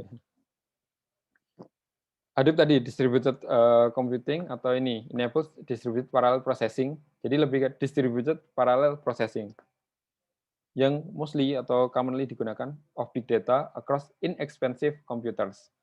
Jadi biasanya untuk kalau ini evolusinya dulu itu biasanya ada mata kuliah komputer sistem terdistribusi atau distribusi komputer seperti itu. Biasanya itu pakai PC lab yang biasa atau pakai yang sudah obsolete seperti itu. Ya udah kita susun terus kita sambungkan satu dengan yang lain. Setelah itu nanti kita buat environment. Nah, itu kalau ada request, misalkan saya ada request menghitung query 1 GB. Data file 1 GB atau database 1 GB. Nah, itu kita tinggal jalankan programnya. Nah, nanti di situ tinggal programnya di environment yang sudah disusun mekanisme tadi, seperti mirip blockchain ya. Itu nanti akan didistribusikan masing-masing. Jadi, komputer ini komputasi misalkan 100 MB, 100 MB, 100 MB gitu. Dan sifatnya komputer ya, bukan cuma ini saja prosesor. Kalau prosesor kan mungkin satu server tapi prosesornya banyak, terus nambah GPU seperti itu. Itu tetap satu mesin. Kalau Hadoop ini atau distributed parallel computing ini biasanya dia different machines, beberapa mesin. Itu Pak penjelasan teknisnya terkait dengan Hadoop. Siap Pak, makasih Pak Agus. Sama-sama. Nah, mekanisme seperti apa? Jadi karena teknologinya nama Hadoop itu apa sih kalau nggak salah? Saya pernah ikut trainingnya, tapi ya apa sih Hadoop? Mostly. Hadoop ini develop sama apa sih? Ya, itu mekanisme seperti blockchain tadi ya. Blockchain ada mekanismenya sendiri, ini Hadoop atau distributed computing. Distributed computing ini kuliah umum, tetapi untuk teknologi Hadoop-nya ini yang didevelop oleh Apache. Ya, jadi ada software-nya sendiri. Dan istilahnya biasanya ini Hadoop Distributed File System. Jadi yang didistribusikan file sistemnya, data storage. Lalu Hadoop saja apakah cukup? Tidak cukup. Biasanya dikombin dengan MapReduce, Big Data into Cluster for Working. Jadi bisa nge-break data. Dan di sini mekanismenya itu, nah datanya mirip seperti blockchain, diredundansi di beberapa. Cuma kalau blockchain kan disebar seperti itu ya, konsensus. Kalau Hadoop ini tidak semua, misalkan satu mesin itu nyimpan data A sampai C. Terus mesin 2 B dan C, B, C, D. Seperti ini buat mesin 3 C, D, E. Jadi parsial, tidak semuanya distributed compute seperti yang blockchain yang dijelaskan tadi. Ini pakai juga yang lain, HBase ini, NoSQL database untuk pengelolaan database-nya. Jadi ada Hadoop database-nya. Mostly menggunakan NoSQL. Dan ini digunakan Facebook, Yahoo, Nextview. Jadi digunakan untuk big company biasanya. Itu untuk Hadoop definisinya. Lalu in-memory computing, ini used in big data analysis. Jadi kalau sebelumnya relatively digunakan untuk menyimpan data, misalkan Hadoop ini untuk menyimpan data, blockchain tadi kan menyimpan data. Kalau ini untuk analisis atau pengolahan. Kenapa in memory? Karena penggunaan memori itu untuk pengolahan itu lebih cepat. Sama seperti cara kerja komputer kita. Kalau Bapak Ibu pernah mendapatkan mata kuliah sistem operasi, sebenarnya dari misalkan kita buka file Microsoft Word seperti itu, atau PDF lah, PDF. Kita buka file PDF. Nah, file PDF yang kita buka itu sementara waktu karena mungkin aktivitasnya dinamis ya, itu kita sama komputer ditaruh di memori. Jadi biar komputasinya cepat. Itulah kenapa kadang Bapak Ibu kalau misalkan buka file itu kan ada waktu loadingnya. Ada waktu loadingnya, misalkan buka Microsoft Word, ada waktu. Setelah loadingnya lancar, setelah loadingnya selesai, itu scroll itu gampang. Jadi buka file halaman, ganti halaman itu gampang. Nah itu sebenarnya ketika loading itu komputer itu memasukkan datanya ke memori. Nah setelah itu memori membaca. Kalau sudah memori baca kan sudah cepat seperti itu. Nah memori ke prosesor itu istilahnya erat komunikasinya di bola ini. Data storage to avoid delays in retrieving data from the storage. Nah ini untuk mengantisipasi. Jadi salah satu cara biar komputer kita less lemot, maksudnya tidak terlalu lemot itu mungkin bisa jadi kita nambah memori, bisa jadi menambah kapasitas cache yang disimpan dalam memori. Tapi nanti ada banyak hal yang mengaruhi lemot enggaknya. Can reduce hours per day of processing to seconds. Nah ini requires optimized hardware. Ini perlu hardware dioptimasikan. Termasuk in memory ini sebenarnya bukan memori sih, GPU graphical processing unit. Ini lebih ke yang membantu CPU-nya. Jadi kita perlu RAM yang besar, lalu tambah CPU, wah mantep ya buat mining. Tapi sekarang kayaknya kurang deh kalau buat mining. Kalau informasinya sih ya itu. Jadi itu cara untuk mempercepat komputernya. In memory computing. Dan service biasanya data DBMS itu ketika sudah di-load itu disimpannya ke dalam memori. Itulah kenapa kalau pakai cloud, Amazon RDS dan sebagainya, yang dihitung adalah memorinya. Analytic platform ini high speed platform. Kalau ini analytic platformnya. Oh ya di sini ada nanti SSD sama hard disk. SSD kan sudah cepat Pak, tapi tidak secepat memori untuk pengolahan datanya. Analytic platform ini ada high speed platform using both relational and non-relational tools, optimized for large dataset. Jadi biasanya pakai analytic tools, bisa digunakan untuk mengolah relasional atau non-relational. Specifically atau yang analitik ini nanti bisa dipakai data mining dan sebagainya. Nah ini untuk visualisasi platform. Ini yang mungkin kita sering melihat. Saya melihat jam. Oh 7 menit lagi. Visualisasinya. Jadi pakai Power BI, Tableau atau Google Data Studio. Biasanya data-data COVID itu kan ditampilkan dalam ininya. SAP Analytics Cloud dan sebagainya. Ya, analytic tools, relationship, pattern, trends, ini menggunakan data mining, text mining, OLAP, data analysis, online report data analysis, web mining. Online analytical processing, ini support multidimensional data analysis. Ya, ini lebih ke nanti arahnya ke visualisasinya juga. Enables rapid online answer to ad hoc queries. Jadi ad hoc, jadi kebutuhan yang, oh saya perlu data A, B, C, seperti itu bisa lebih cepat pakai OLAP. Misalkan ini produk dengan region penjualannya seberapa, kan saya pengen cuma ini bolts yang ada di East sama di Central saja. Nah ini saya komputasikan atau projected juga. Jadi bisa kita prediksikan aktual datanya berapa, projectednya sebagaimana.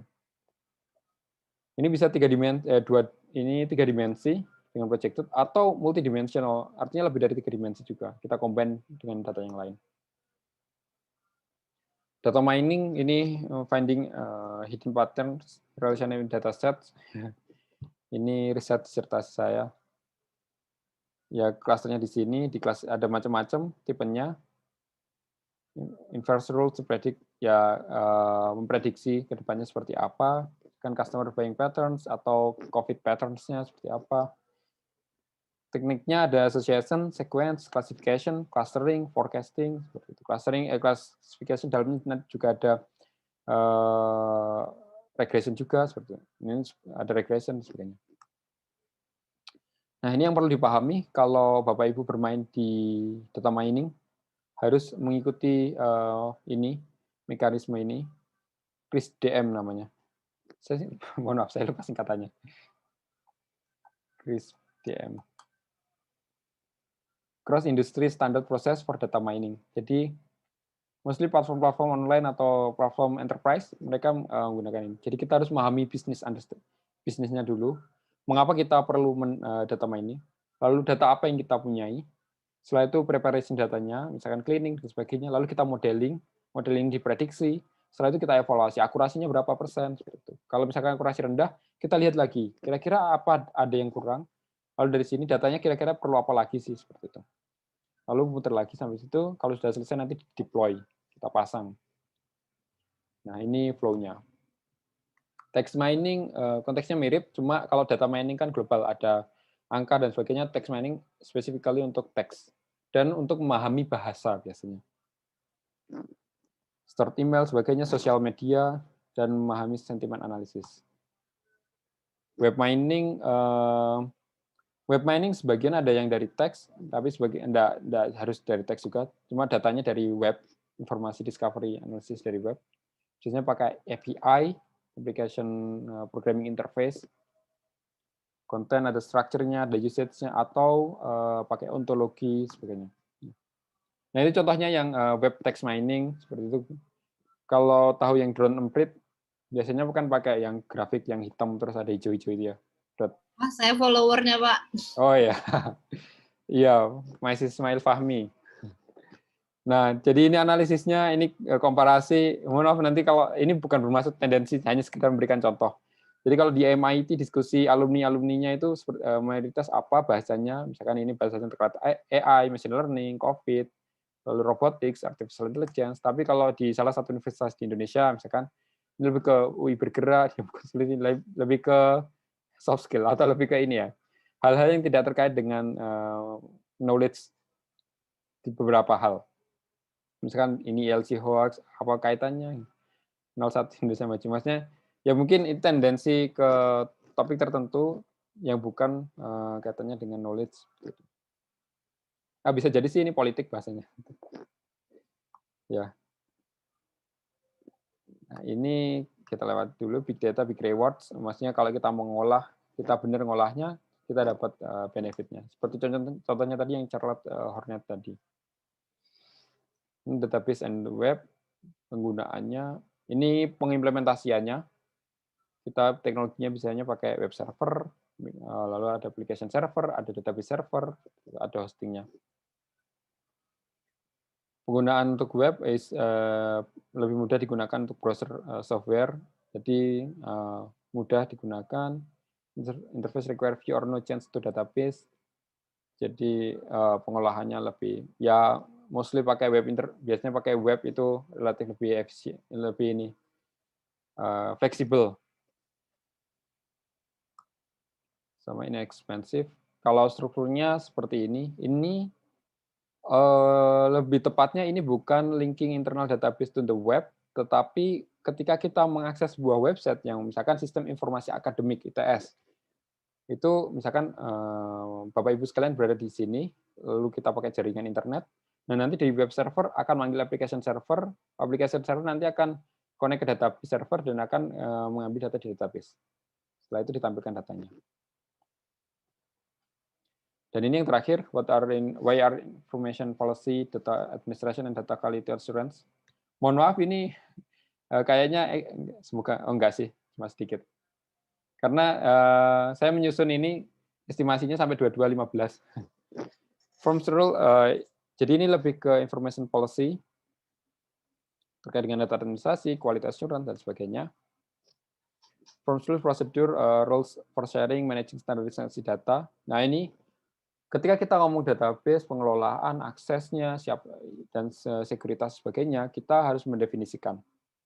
Di data administrasi, establish ini policy, procedure to manage data, misalkan backupnya berapa lama sekali, yang bisa mengakses siapa saja, aksesnya apa saja, recordnya yang disimpan apa saja, yang ketika kita mengolah data, itu harus didefinisikan terkait dengan information policy ini, agar aman. Lalu data governance ini deals biasanya kaitannya sama ini. Policy, process, managing availability, usability, integrity, security data, atau kita kaitannya sama legalnya atau government regulation. Misalkan untuk data kesehatan, atau kalau misalkan kita kalau tender dengan pemerintah biasanya servernya, requirement-nya server harus ada di Indonesia, seperti itu contohnya. Atau standarisasi datanya harus menggunakan ini. IKTP harus data IKTP harus bisa terhubung dengan Dispenduk Capil seperti itu. Harus ngambil data dari sana. Nah, itu terkait regulasi. Atau ya terkait dengan akuntabilitasnya. Terus database administration-nya dari sini ya, administration and data governance ini kita bisa breakdown ke database administration. Jadi creating maintaining database, hak aksesnya dari policy yang kita definisikan di sini. Data apa yang disimpan ini untuk keperluan audit seperti itu. Kenapa itu penting terkait dengan data policy? Nah, karena kita mau ensuring data quality, kualitas datanya harus bagus. Kenapa? Karena di sini more than 25% of critical data in Fortune 1000 company, jadi top 1000 perusahaan Fortune ya, top 1000. Database-nya itu inaccurate, incomplete. Ini riset dari Gartner yang ada di buku. Maksudnya inaccurate atau incomplete itu apa?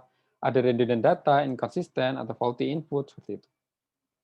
Nah, before new database in place, need to identify and correct faulty data. Ya, ini mungkin di sisi aplikasinya ya, ketika kita memasukkan data, kita harus verifikasi, koreksi faulty data, entah antara manual atau otomatis by system. Establish better routines for editing data once database in operation. Jadi rutinitas untuk editing data itu harus didefinisikan, termasuk backup-nya tadi. Nah, ensuring data quality audit, structured survey of the accuracy and level of completeness of data and information system. Ini lebih ke sumber yang survei ya, untuk survei sampel from data files, survey end user for perception of quality. Artinya ketika kita, let's say, kita buat sosial media semacam Facebook seperti itu, terus kita survei, atau WhatsApp tandingannya, ya kita ada surveinya untuk quality assurance-nya, seperti itu. Atau untuk auditnya, data yang bisa akses siapa, log-nya, seperti itu. Biasanya kalau di cloud, mereka menyediakan keperluan audit ini. Lalu data cleansing, nah ini lebih ke pembersihan datanya, jadi datanya antara di pre-processing, dipilah, noise-nya dihilangkan, outlier-nya itu dikelompokkan sendiri, seperti itu. Software ini bisa pakai manual atau pakai software, to detect correct data, incorrect, incomplete, improperly formatted. Jadi misalkan incomplete, ada data yang kurang, misalkan data kita sensus penduduk, lalu ada data data pekerjaan yang kurang. Ini, oh Pak, misalkan yang di recordnya namanya Pak Suparjo ini pekerjaannya tidak didefinisikan atau hilang. Nah, kita bisa tanya langsung lagi ke Pak Suparjo, atau cara yang lain adalah kita mengestimasi. Oh, di lingkungan Pak Suparjo mayoritas kerjanya apa? Oh ya udah kalau gitu kita assign ke situ. Ya itu salah satu cara.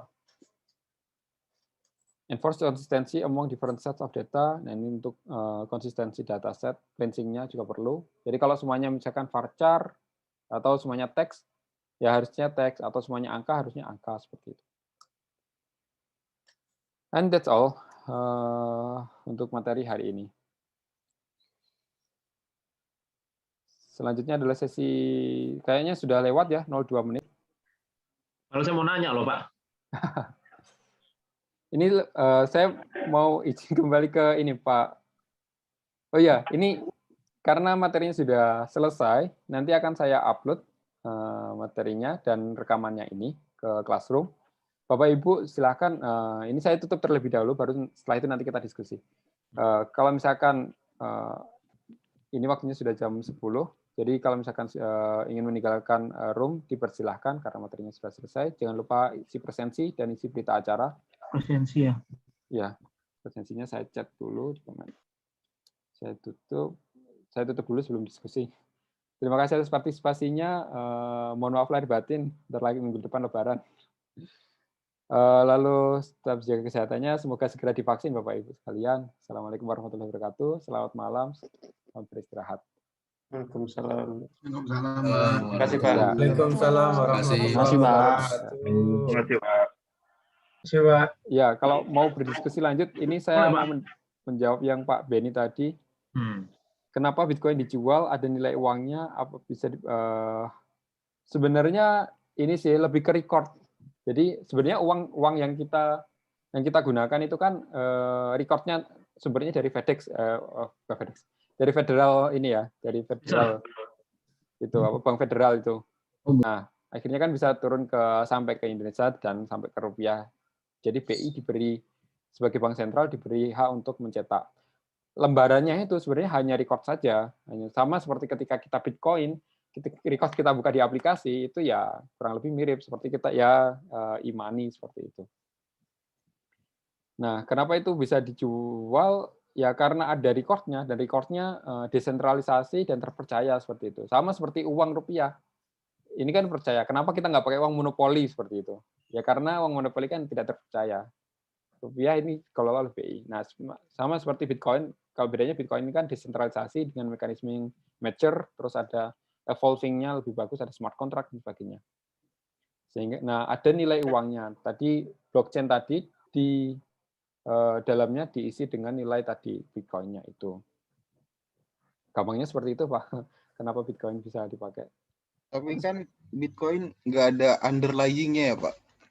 Nah, artinya jumlahnya dia tuh kan terbatas. Terus tidak ada underlying-nya juga. Tapi kenapa orang-orang tuh ini sangat berniat untuk investasi di situ gitu? ya, kalau underlying, misalkan seperti ini ya Pak, maksudnya. Rupiah itu kan bisa kita, istilahnya underlying-nya kan emas ya. Jumlah yang bisa kita cetak itu sesuai dengan jumlah stok emas yang negara tersebut. Seperti itu Pak ya? Betul Pak, betul. Emas atau dolar bisa. Ya. Nah, Bitcoin itu sebenarnya juga ada limitnya, cuma evolving. Jadi limitnya ini dalam beberapa periode itu berubah. Currently, kalau Bapak Ibu mencari tahu, Bitcoin ini limitnya 21 juta. Jadi total amount Bitcoin that can ever exist is 21 millions. Tapi setelah itu, kalau gold must be extract physical earth, Bitcoin must be mined computational means. Nah, ada limitasi. Limitasi itu mungkin kaitannya dengan komputasi. Komputasi dengan teknologi kita sekarang, kita bikin optimal. Entah nanti kalau ada kuantum komputer ya. Nanti gameplaynya beda lagi nanti. Kalau misalkan ada currently sampai 21 juta Bitcoin. Tapi ya itu nanti bisa bertambah lagi kemungkinan. Cuma ada limitnya. Sama seperti gold kan masih di mining terus ya. Iya, nanti harganya bisa turun dengan jumlahnya tambah banyak, Pak. Iya, kalau harga turun kayaknya Bitcoin itu biasanya digoreng berbagai pihak seperti itu. Iya, betul Pak. Ya. Percaya saya. Sebenarnya gold itu sendiri pun bisa juga digoreng ya istilahnya. Seperti ketika kemarin pandemi di awal, itu kan harganya naik sampai harga 1 juta seperti itu. Emas. Setelah itu harganya sekarang turun. Nah ini kan juga, dan termasuk sebenarnya kalau kita ngomong uang fisik ya nominal yang dicetak Bank Federal itu ya ini banyak konspirasi dan diskusi yang dinamis lah terkait mereka bisa mencetak berapapun, tapi tetap ada tendensi pasarnya seperti apa, suku bunga dan sebagainya. Wah ini makro. Silakan, ada yang mau ditanya lagi yang lain? Pak, izin Pak nanya Pak. Oh iya, Pak Pratama tadi ya ngantri. Iya, sebelum saya mau nanya, mungkin kalau boleh saya berbagi rasa Pak, izin berbagi rasa. Silakan. Tadi karena Pak Beni tadi sharing soal Bitcoin, yang saya pernah baca nih Pak Ben, kenapa Bitcoin, terutama blockchain ya, cukup laku karena uang itu bisa ditrace Pak, asal-usulnya dari mana. Nah, kalau uang yang beredar sekarang ini, uang fisik yang sekarang beredar kan kita nggak tahu Pak kalau itu uang dari mana aja. Mungkin bisa kita trace tapi cuma sekedar nomor seri doang.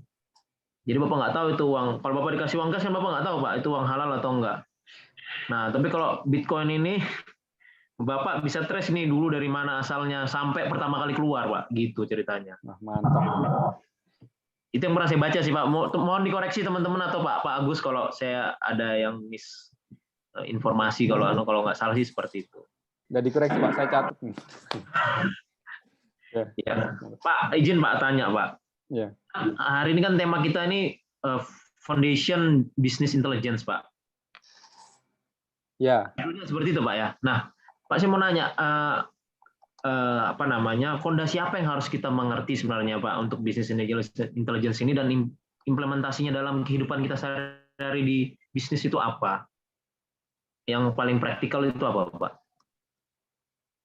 Ya, fondasi Business Intelligence, balik ke buka PPT-nya tadi ya. Jadi lebih ke ini, satu, kita harus memahami dulu tadi Database and Information Management. Business Intelligence ini kan awalnya kan dari pengolahan data dulu. Datanya tadi kita sudah diskusi panjang lebar A to Z. Ya, betul Pak. Setelah kita pahami database-nya dan sebagainya, nah kegunaannya untuk bisnis itu apa? Let's say untuk visualization platform.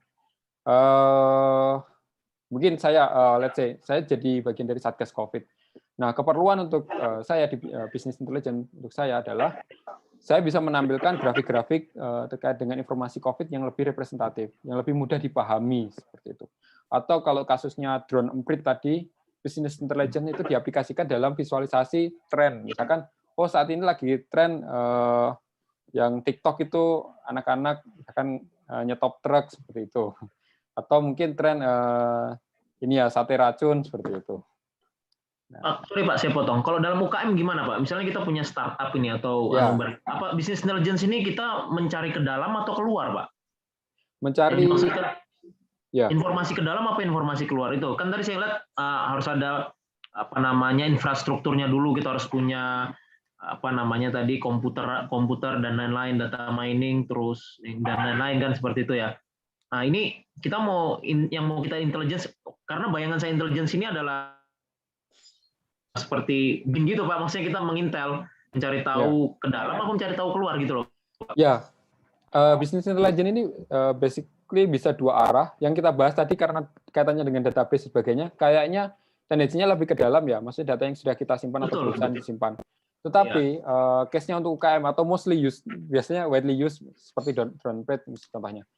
Itu biasanya kita cari keluar. Let's say misalkan saya ingin saya startup punya spesialisasi untuk buat kerajinan sepatu, tapi saya mau menembak segmen tertentu yang niche market seperti itu. Nah, otomatis kita kan harus mengolah data itu. Bagaimana kita bisa mengolah data itu? Kita harus cari tahu. Let's say misalkan sekarang data yang lagi sebenarnya kalau Tokopedia atau Bukalapak atau ya marketplace, makanya marketplace itu ngejual ya.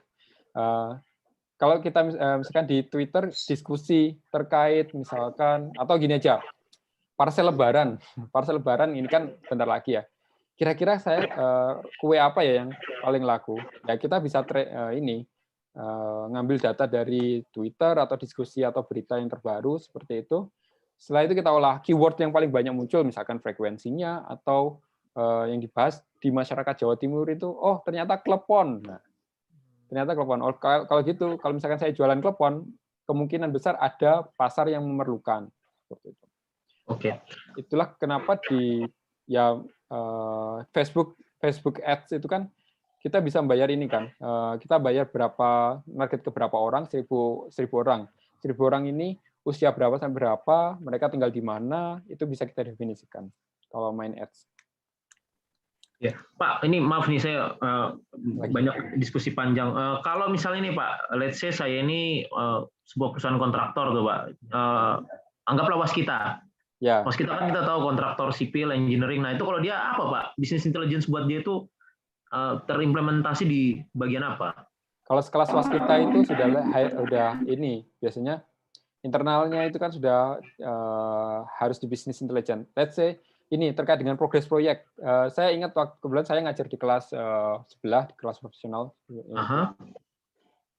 Di waskita itu kan ada proyek-proyek yang macet kayak gitu.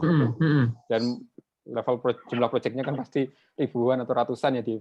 Betul. Nah, itu dianalisis bagaimana kita bisa tahu ini proyek yang macet berapa, kerugian kita current state kerugian itu kita itu berapa, dan kalau misalkan ini didiamkan proyeksinya seberapa besar kerugiannya. Nah dari situ kita bisa mengantisipasi. Oh kalau gitu kita perlu prioritaskan proyek A, B, C, D karena kerugiannya paling besar seperti itu. Kalau yang di kemarin waktu saya ngajar di kelas sebelah itu memproyeksikan ini, yang penggunaan 4.0 untuk PLN PJB. Jadi akhirnya mereka bisa dapat berapa triliun seperti itu karena ada business intelligence ini. Oh, oke, berarti itu lebih ke dalam, Pak ya. Sebenarnya kalau kita kan proyeknya yang antri, bukan yang nyari. Boleh izin menambahkan, Pak? Iya, Bu Prastiwi. Ya, kebetulan suami saya kan megang project bikin business intelligence dashboard. Oh, ya.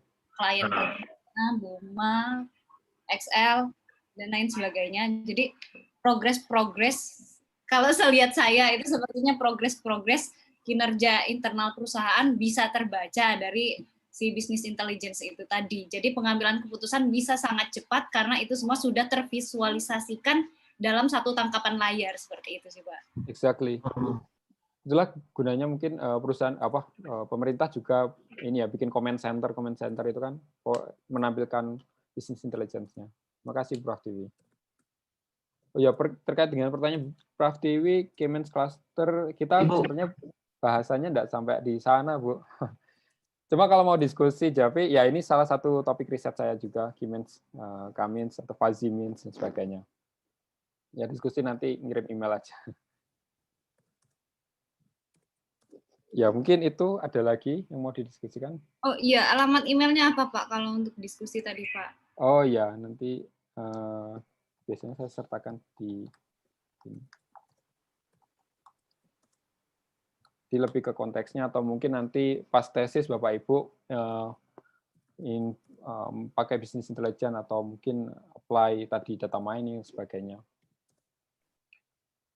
Oke. Wah, ini promosi.